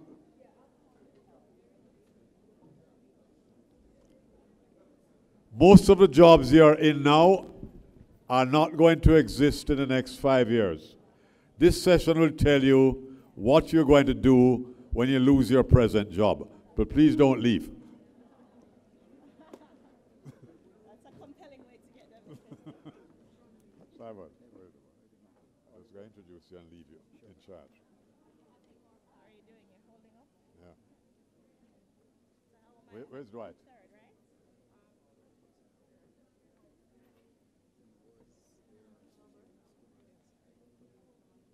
Could you speak with the panelists off stage, please?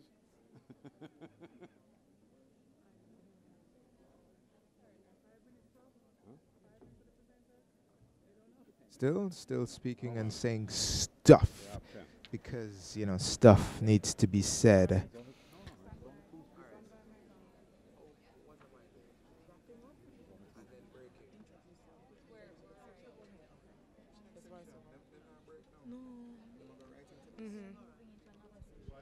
Mic check, mic check.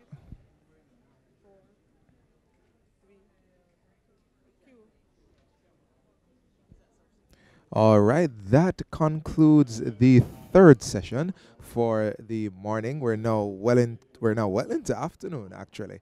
And the last session we just went through, we were speaking of driving economic growth through tourism innovation, a role for the diaspora. That was the question that was asked. The Honorable Edmund Bartlett, Minister of Tourism, he presented. Mrs. Nicola Madden-Gregg, Chairperson of the Gastronomy Network and Linkages Council member, also presented. We had Dr. Andrew Spencer, the Executive Director, Tourism Product Development Company, TPD Co., and Mr. Edward Ray, Rasta of the Indigenous Village. We spoke about quite a few things. Some of the main points that came out were the protection and the promotion of our country and our culture for tourism. And community tourism was certainly promoted, not necessarily just a package that is made for people to come and experience, but to actually live how Jamaica lives, you know, and the people who work there own the product. One of the big ticket items was also the gastronomy tourism, the food of Jamaica becoming a product all over the world, but especially in Jamaica.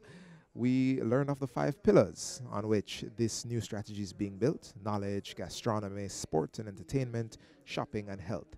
We're going to another session now, and this one, the topic is every posse must work in the digital arena. This one seems to be focusing on ICT, digitization, and the future of work. All right, we're wrapping up and rejoining the main presentation. Machines are already conducting data mining for lawyers and writing basic press releases for news stories. And in coming years and decades, the technology is sure to develop and encompass even more human work activities. The good news is that machines can't do everything, at least not yet. To be as productive as it could be, this new automation age will also have to require a range of human skills in the workplace, from technological expertise, essential social and emotional capabilities. It's very, very important that we understand that we're in a period of absolute radical change. We're in the 4th industrial revolution, and therefore we have to contemplate what took place in the first 3 revolutions. There was massive displacement of workforces, and new jobs and employment were created. So let us not fear, but fair. So I'd like to take the opportunity now to not introduce our panelists. How about that? Because, again, I think their bios have been circulated already. But we have Professor Dwight Elliott here, who's adjunct professor at Seminole State College. Sanford, is that correct? Yes, that's in Orlando. Sanford. I know where Sanford is, just outside of Orlando, that's correct. And we have Ms. Kimon Gooden, who's lead for the Jamaica Diaspora Agriculture and Technology Task Forces in the U.S. I think you're based in California, is that correct? Yes, very good. All right. It's amazing what you can find on Google nowadays. Okay, so without further ado, I'd like to ask Professor Elliott to join me. Professor?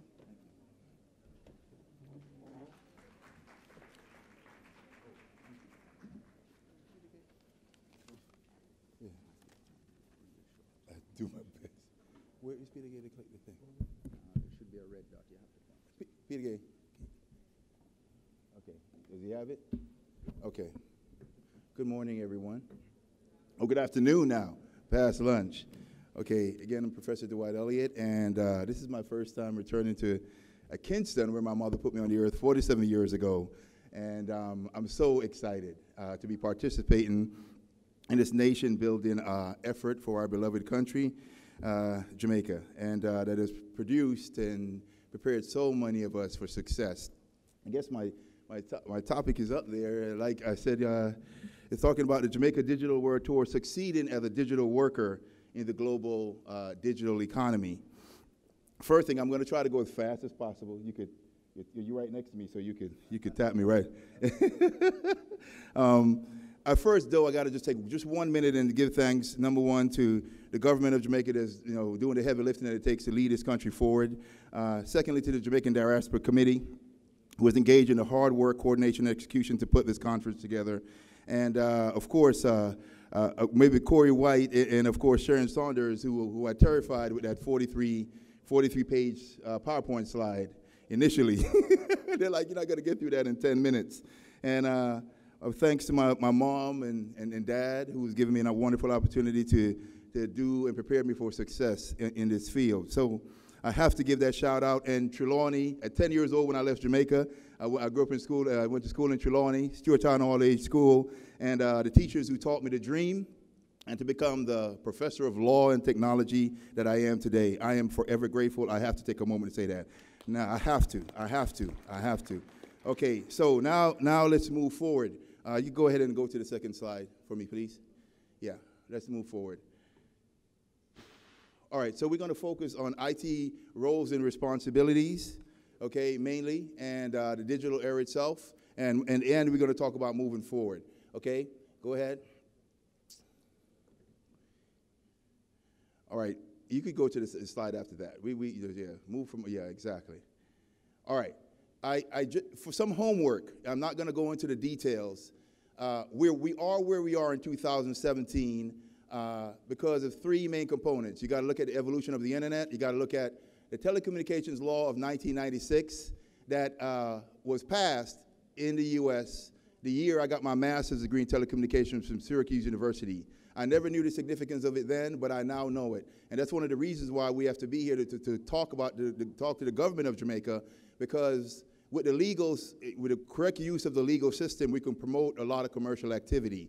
And that's what happened with the Telecom Act of 1986. Anyone in here, just for the sake of me being the professor moment, anybody remember the first web browser? What was it? Huh? Okay, the answer is on the screen. I do it to my students all the time. Netscape, all right. So you might not remember that, but that's key. All of that background led to what we have called global e-commerce today.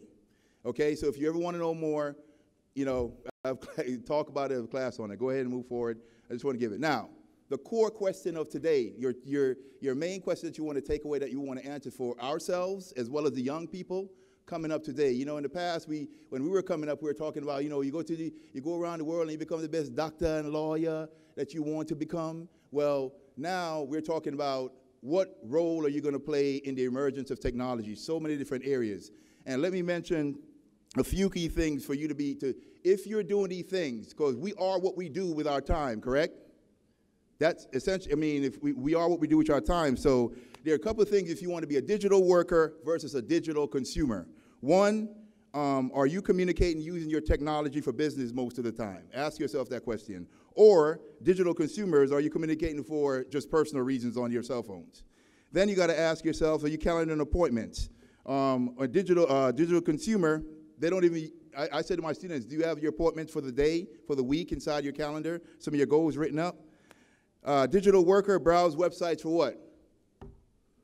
Business purposes, primarily. Digital consumers browse websites for what? Social purposes. Digital workers, they're doing academic research, using ebooks and online libraries. Digital consumers, I always say to my students, hey, you listen to scandals, dramas, bad news, fake news, whatever it is, then you probably do more digital consumer work. Digital workers are concerned about what? Their online professional profile. And I'll break that down a little bit more later. And then digital consumers that care about their online what? Social media profile. You know, like, you know, to like me on Facebook. I don't know how you, I don't know, like, or Twitter or whatever it is, they want you to like them. You know, I don't know how you're going to meet, you know, get people to like you and you've never met them in person, but that's something else. Online professional network, online friends, Facebook, Twitter. So online shopping is a digital consumer. If you're a digital worker, what do you do in terms of online, in terms of finances? What is your life like? Direct deposit every 2 weeks. That's the one I would suggest, okay? And I have a program for that. I've gotten a lot of people. And I tell you, when I was a dean, I have over 300 people when I was a dean for 5 years who I trained to be online professors. I would say probably 20% of those people really listened, and some of them are now making over $75,000, $100,000 US working from home sometimes. If you listen, the opportunity is out there, but you got to have the skill set. So let's move forward. Go ahead. I'm going to roll through this. What, is that 5 or 6? Okay. All right. Okay, I'm just throwing this. Customer relationship management systems, one of the biggest areas of MIS. You know, if you want to get into this area, you should study up on what this means. You know, take a MIS program or MIS course, major in it, because this is an area. So let's just take a look at one industry. We could talk about, actually go to the one that says, okay, let's take on education. The one that says education, MIS, and its impact and e-commerce on society. In education, anyone can tell me some business examples of how MIS or e-commerce is changing the way the education industry works? Anyone? Okay. Well, most important, the biggest area probably is online education, the emergence of that. So you have technology-enhanced classroom, hybrid courses, audio-video integration into the classrooms. Students are now engaging in written conversation online. And, of course, they have asynchronous and synchronous modes. These things should mean something to learning management systems. Anybody in here could tell me about a learning management system? Anyone? Share? Anyone have one? There's Moodle. Moodle, okay, that, you know, and that's free, so that's where we start. But you should get to know Canvas. You should get to know Blackboard, eCollege. These are systems that you should get to know. Okay, go ahead. Move forward. All right, I just want to make sure that we cover some of the key areas. Now, again, like I said, in the past, we talked about pushing our children to become doctors and lawyers. Still keep doing that. But you should add on different areas, like becoming a CIO. That's Euro, right? Okay. He's CIO for Grace Kennedy. So what does a CIO, for example, think about? Oversees all the uses of IT and ensures the strategic alignment of IT with business goals and objectives. Broad CIO functions include he's a manager, or he or she is a manager, ensuring the delivery of all IT projects on time within budget. He's a leader, or she is a leader, ensuring the strategic vision of IT is aligned with the strategic vision of the organization. Of course, most importantly, high communication skills, building and maintaining strong executive relationships. Okay, the interrelationships, what do they think about in terms of relationships? They think about things like throughput, transaction speed, system availability, information accuracy, web traffic, response time. So all the programmers, all the network administrators, all those individuals fall on the CIO and work with them to create, you know, IT solutions for the corporation. Other roles, and I'm not going to go into or break all of them down, is CIO, Chief Technology Officer as well, Chief Security Officer. What would that person be concerned about? Okay, but yeah, be concerned, you know, about all the security, you know, cybersecurity issues. Chief Privacy Officer, perfect for my background. Years ago when I was getting a master's degree in technology and now a law degree, people are like, why would you get a technology degree and then get a law degree at the same time? Now, that is exactly why they would hire me to do that, and they always looking to hire me for that. Privacy Officer, you're concerned about the legal and technology issues intertwined. Chief Knowledge Officer for the company, okay? Keep on going. So those are roles that you think about. I'm trying to get to the slide what everybody loved the most. They want to know where do you get to. Okay, let me mention that real quick. Yes, here are the things you should think about. Usability, customer satisfaction, which is the key, right? Conversion rates, meaning that, hey, if you go to the website, how many people are booking a trip to Jamaica? How many people are booking versus the other country? We just saw that in the last presentation. So we're getting a lot of hits. Okay, people are giving reviews of the site. And financial, of course, the bottom line at the end of the day. But let's get to the slide that everybody likes to know. What does the CIO and individuals in that field at the executive level get paid in general? In some industries, it varies. At least this is U.S. information.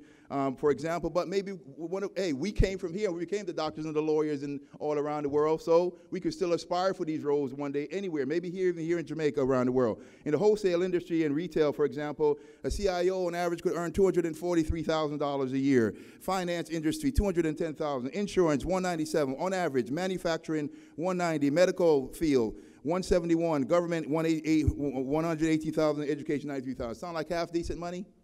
It's a pretty good living, right? But again, you got to have the technological background. You got to have the degrees. You got to have the qualifications. You got to be prepared. You got to be ready to make it happen.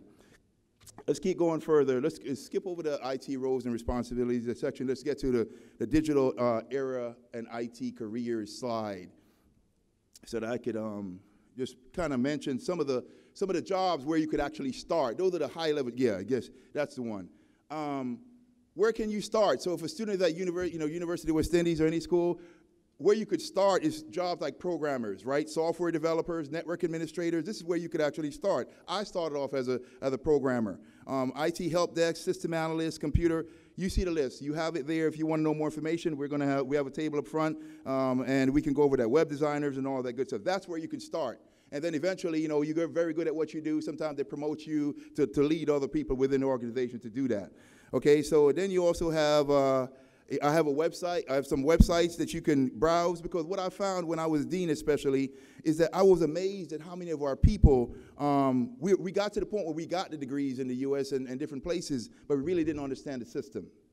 Really didn't understand how to navigate the system, know how the industries work. So you should actually be studying, applying. I've applied, I can't tell you, I probably have 50 to 100 different versions of my resume.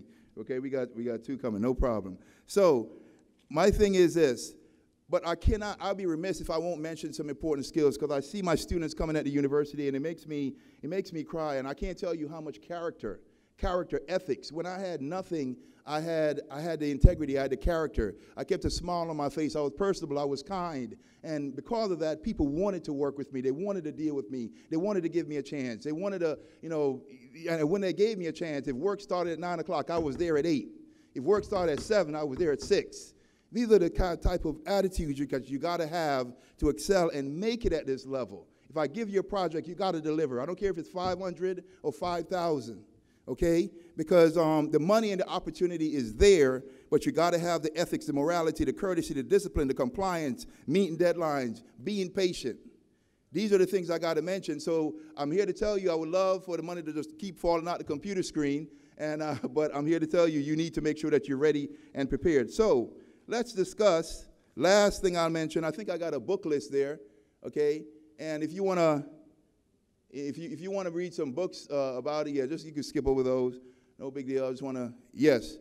First of all, my suggestion is a good book. If you don't know what that is, I think you should check it out. It's called the Bible. I think you should start there. It's a very good one. It took me a long play all over the world and gave me a whole lot of solutions. So start with that one.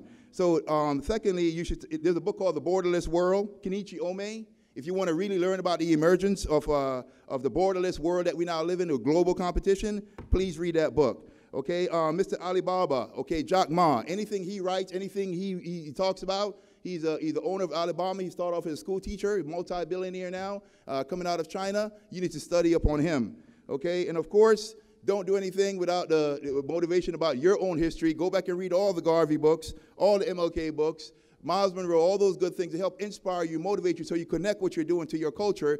And everybody who knows me, I'm here today because of my passion about my culture, and I'm here back at the table up front, and we're making it happen. You can see us up there, and there's 2 or 3 people who had jobs just out of this conference, just by me showing up here today. So the last thing I want to say, the way forward for the Jamaican diaspora is the Jamaica Diaspora Partnership Action. I see yesterday the Education Committee, if we're going to say I'm going to partner with them, is the formulation of an online education and digital e-commerce industry global partnership committee for our education and business policy development. Online education, training, and advancement for Jamaican schools and universities. This issue of online education is not going away. The integration of technology in the classrooms is going to be, and matter of fact, it will create global business opportunities for you. Take it seriously, okay? And the innovation to citizens and youth in the digital and e-commerce arena. I have students from all over the world right now working for me and as well as other partners that I know doing digital e-commerce projects. Okay, but you got to have the skill set. So let's talk about partnership with anyone and everyone who wants to make it happen. And I wish you all the best. I thank you for your time. And the Aston Brosox, our company, is right up front, and we talk about it more later if you would like to. I appreciate being of service to you today. Thank you.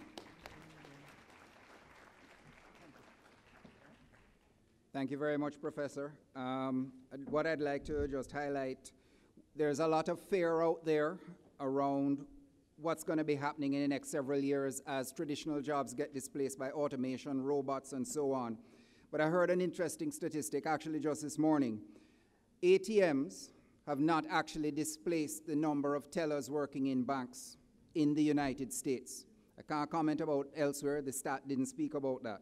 What's happened is that people are using ATMs, but the persons at the front counter of the banks are now upselling you, the customers, in all kinds of services that weren't available years ago because technology didn't allow it to happen. So things are changing, job roles are changing. We have to adapt and adopt our skill sets over time. And the largest challenge, the biggest challenge, if I could say that, let me be careful, is that we do need to recognize that some of us who have a little less hair are closer to the end and closer to retirement, probably don't have to reskill as much. But our 18-year-old selves today, they have to really work at it, and we have to be there to support them. The beautiful part about that is that it's available online. It's also wonderful that you can work here in Jamaica and provide services anywhere in the world that you want to. So you have to have that vision. What tool set can you have in New York to help Jamaica, and Jamaica help New York? I'd like to now turn it over to Ms. Kimone Gooden. Kimone.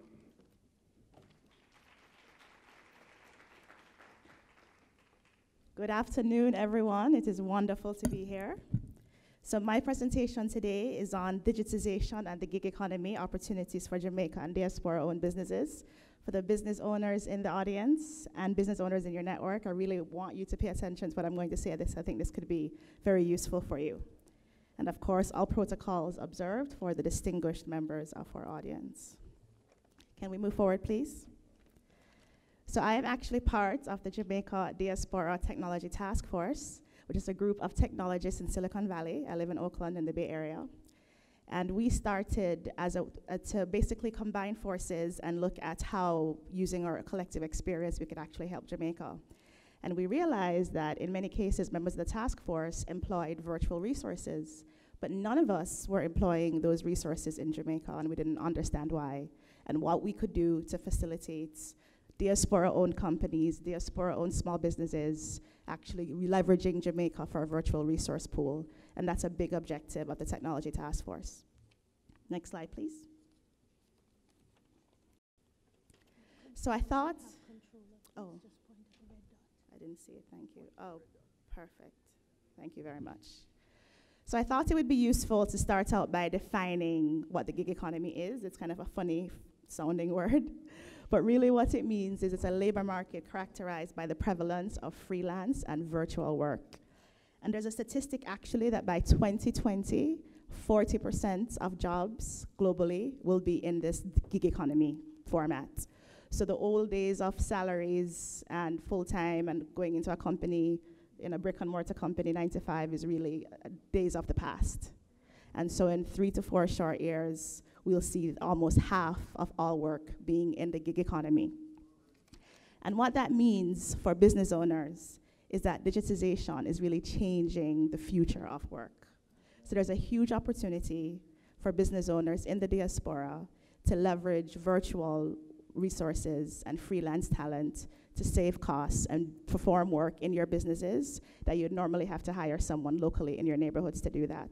And as you look at how you can leverage virtual resources and freelance talent, it's also important to look at how Jamaica can be a source for those virtual resources and freelance talent. So let's talk a moment about what are the benefits really of looking at creating a virtual workforce. So first of all, it's really a true win-win. You know, you hear win-win all the time, and it rarely is really a win-win, but it really is. So from a Diaspora perspective, it actually is significantly cheaper to hire a resource in Jamaica versus a resource where you are. Sometimes 2 or 3 times cheaper, and I'll go into that in a minute. You also have lower operational costs. So you spend less money on office space if you have a virtual resource, right? You don't have to put them anywhere. And you spend less money on your local payroll taxes. From a Jamaican perspective, from an economic development perspective, you're actually able to hire Jamaicans in Jamaica. So you don't have to worry about visa, you don't have to fly anybody anywhere, right? You're actually participating in the country in creating jobs from where you are back home. And this is not a new idea, right? So multinationals have been taking advantage of virtual talent and offshore resources, et cetera, for years. But what the gig economy is doing is really democratizing the opportunity to leverage virtual resources. There are over a dozen platforms, Freelancer, Upwork, et cetera, where you can go on today in 2 minutes, put in Jamaica, and you'll see dozens of talent available right now for you to get work done today. And so that really is the new part. The part of the virtual and the offshore piece is not that new, but now small businesses can really take advantage of the opportunity. And as members of the Diaspora with an affinity to Jamaica, we can really put our efforts to Jamaica versus Asia, etc. So let's look at the costs for a moment. So I actually looked at the minimum wage in the US, in Canada, and the UK compared to the traditional wage for a BPO employee. And we heard from the BPO teams yesterday. And there's a great report that JAMPRO has produced that goes over those rates in detail. I won't do that today, but just so you know, we did the comparison. And for the US, it's 200% cheaper to have the same resource in Jamaica than it is in the US. In Canada, it's 250% cheaper, and in the UK, it's 300% cheaper. So that basically means you spend 2 times the cost for a resource in the US versus having someone in Jamaica, 2.5 times in Canada, and 3 times in the UK. So it really is a significant operational savings for business owners and folks who own startups. For the business owners in your network, this is really important information that I really encourage you to share. And so as you think about, as you're listening to me, you may be wondering, okay, what does that mean? How can I really, if you're not already doing it, some of you probably are, how do I take advantage of this opportunity? So I wanted to share some examples of Diaspora-owned businesses we're very familiar with in the Technology Task Force that are actually leveraging this model. So from a virtual assistant perspective, and that's the most common type of digital resource, there's an insurance brokerage that has their receptionist that used to be in their brokerage in California that now has that person in Jamaica on Google Voice answering calls. So when that person calls in to say, how much is my auto insurance rate, how much it gone up, and they call the same California phone number, it actually rings to Jamaica, and then that person is answering those calls for that insurance brokerage. There's also an e-commerce store that has their customer service rep in Jamaica. So versus, once again, having someone in the US, they have someone in Jamaica answering, what's the status of my order, when is it going to ship, all of those things that you can access online. So that's a good example of a virtual resource as well. A politician who hired a social media manager in Jamaica. So, you know, being a public figure, you have to maintain your brand, etc. There's no reason that that person has to be in front of your face. That person could be remote, and that person is responsible for her social media accounts, her emails, etc. That's another excellent example. Now, on the specialized side, that's a kind of a personal assistant, virtual assistant category. On the specialized side, there's an architecture firm in California that hires someone in Jamaica to do CAD designs.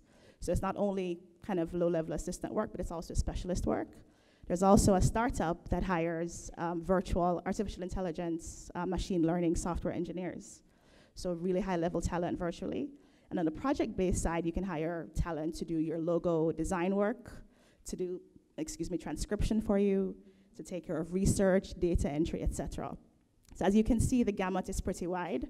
So no matter what kind of business you're in, there's some amount of work that you're doing, that your company does, that could absolutely leverage virtual resources, and I'm encouraging you to look at those virtual resources in Jamaica. So there are a couple of things you'll want to consider, right? So if you have a fully traditional model where all your staff is in front of your face in your office, you just jump right away into moving virtual. You want to think about what that mix should be like. So some companies have 100% virtual. They don't have no office space at all. Everybody works remotely, and that works very well for them. Others go half and half. Others have some division, depending on the kind of business you're in. If you have a restaurant, certainly it won't be 100%, but maybe there's some front office work or back office work, I should say, that you could do virtually. So you want to think very purposefully about what that mix should look like. And then once you figure that out, how can you leverage Jamaica for that talent? So whatever that work is that can be virtual, how could Jamaica be a source for that virtual talent? And are your needs project-based? So are you a marketing firm that just needs somebody to do some flyers every once in a while? Or do you need someone more diligently part-time or full-time, and what those needs should be? And what level of expertise do you require? Is it more of an assistant? Or do you need a specialist, as I mentioned before, where you need like a CAD designer or an engineer, etc. But I think I went to the wrong side. My slide is gone. Did I do something wrong? Can you pull up my slide? Oh, thank you. So I finally want to end with some resources to get you started. There are many, many platforms available for you to look today at what talent in Jamaica is available online. A really big one is called Upwork.com. That's UPWORK.com. Freelancer.com. That's freelancer.com. And Fiverr, FIVER.com. So those are the general platforms available to everyone. Yeah. That you can go in and actually search where the resources are located. And given our commitment to Jamaica, you can actually look for those resources in Jamaica to hire those resources. Now, specific to Jamaica, you heard from JAMPRO earlier. JAMPRO provides some support helping find virtual talent and leverage your own networks. I hire 3 virtual resources in Jamaica. The first one I hired, my sister went to UTech. She had a friend that was in between jobs. Use your networks. Those are very powerful as well. But beyond your own networks, there's JAMPRO. There's a new Startup Jamaica community you heard about earlier that has a wonderful pool of engineers that do freelance work as they're trying to build their company. And then there's a new organization, Institute of Law and Economics, that's looking at how to leverage the youth into this innovation technology area. So finally, we're here to help. Some people, this is old news, and this is great if it is. If it's not old news and you need some help, the Technology Task Force exists to facilitate this for you. So you can reach us at jdtt@callingalljamaicans.org. And my personal information is kimwongooden@gmail.com, and my information is on the slide here. And if you're a technologist yourself and you want to join us in doing this really important work, please, we welcome you to join this growing group of global Jamaican technologists. That's it for me. Thank you very much for your time.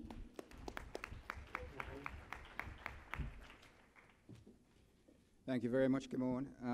Okay, I guess time for some questions.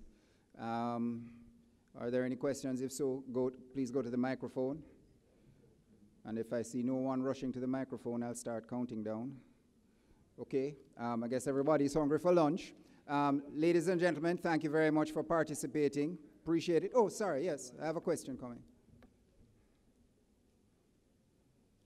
I guess I moved too quickly. It's not a question, it's a recommendation, may I?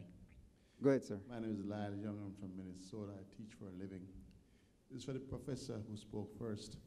I'd like to add 2 books, if he doesn't mind, to his list there. And I just finished reading them both. They're by the same author, Robert Kiyosaki. He's Hawaiian. And the first one I read was The Business of the 21st Century. And the second one is Rich Dad, Poor Dad. I would say those are a must read. Thank you very much. Thank you. I added to the list and put on the website. Thank you. Okay, thank you, sir. Yes, sir? George Edwards with the letter E group here in Jamaica. My comment is really just confirming what I heard from both of you. I started a BPO, a technology-based BPO in Mobay in January of this year. And I've leveraged umpteen freelancers to build my website, to do my marketing, et cetera, et cetera, et cetera, et cetera. So it can happen. I lived in Toronto, Canada before. I ran a business there, but decided that Jamaica was where I wanted to be happy. So that's why I'm here. But more importantly, you can do everything from Jamaica. Like, you can do everything from Jamaica. Technology just makes life so much simpler. So thank you again. Thank you very much. Kimon?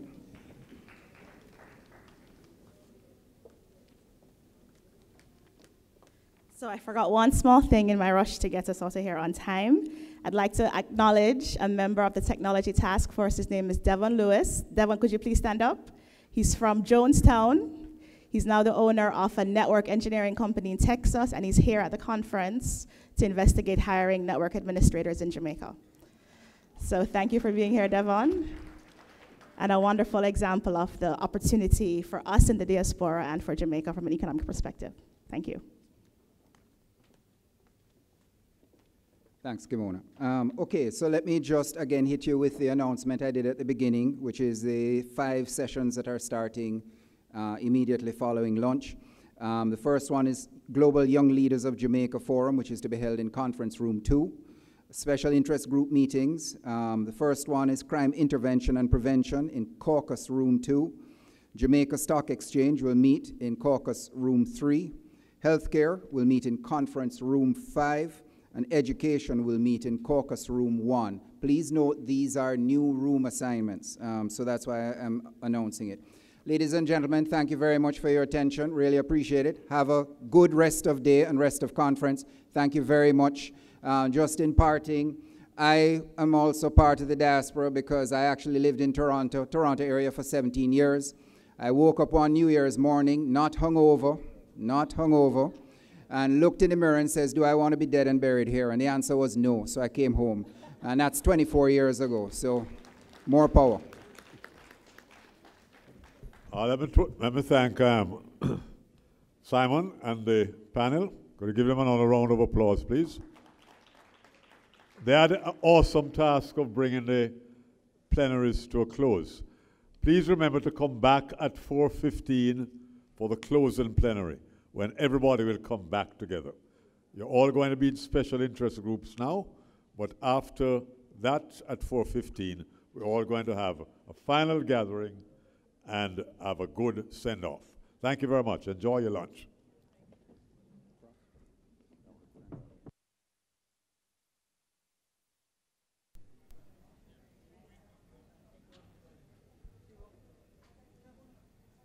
Right, so that was a great session. This one examining how both young and senior members are navigating the hills and the valleys of the digital era. It also looked at the creative and innovative strategies for members of the diaspora to respond effectively to the fast and the continuously changing technologies.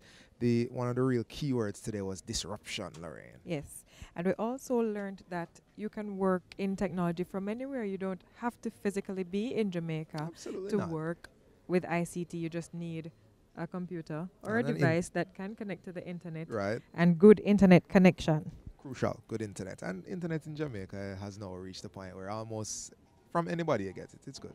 And our connectivity is great as well. We have almost island-wide coverage. We're not quite there yet, but we have a number of Jamaicans connecting to the internet, whether with smartphones, tablets, and so on. Most certainly. And, you know, the penetration of the devices means that almost everybody has access. Once upon a time, ICT was sort of like available to people who could afford it. Yeah, only the elite or... Everybody has a phone now. A smartphone. Right. And once you have internet data, you can get out there, you can get on Upwork and those freelance sites, and you can actually bring your Jamaican brand to the world. All right, so the presenters for this session were Professor Dwight Elliott, and he's an adjunct professor, Seminole State College in the USA. We also heard from Ms. Kimone Gooden, who is the lead on the Jamaica Diaspora Agriculture and Technology Task Force, and she's based in the USA. The moderator, of course, was Mr. Simon Roberts. He's the Chief Information Officer of Grace Kennedy. Yes, and I don't know if you can hear the drums in the background, but the delegates have exited. We're breaking for lunch and the usual lunchtime entertainment. We thank you for watching. We'll be back after the lunch break. Again, when you return, please don't forget to share. Don't also comment where you're watching from, whether it is outside Jamaica or what parish you're watching from inside Jamaica. And please join us again for the afternoon session. And we just may have a treat for you, so please come back with us. We may be hearing from Simone Edwards, the Jamaican hurricane. She's the first Theodore, the first Caribbean and Jamaican player in the WNBA. So we really look forward to that. And she really has made a great go of it, Lorraine. She's now a motivational speaker, all of these wonderful things. It's great to see our people, our brothers and sisters doing well in the international stage and coming back. That's what this whole conference is about. Definitely. So do come back with us. Absolutely. I'm Theodore Henry. And I'm Lorraine Mendez. Thank you for watching.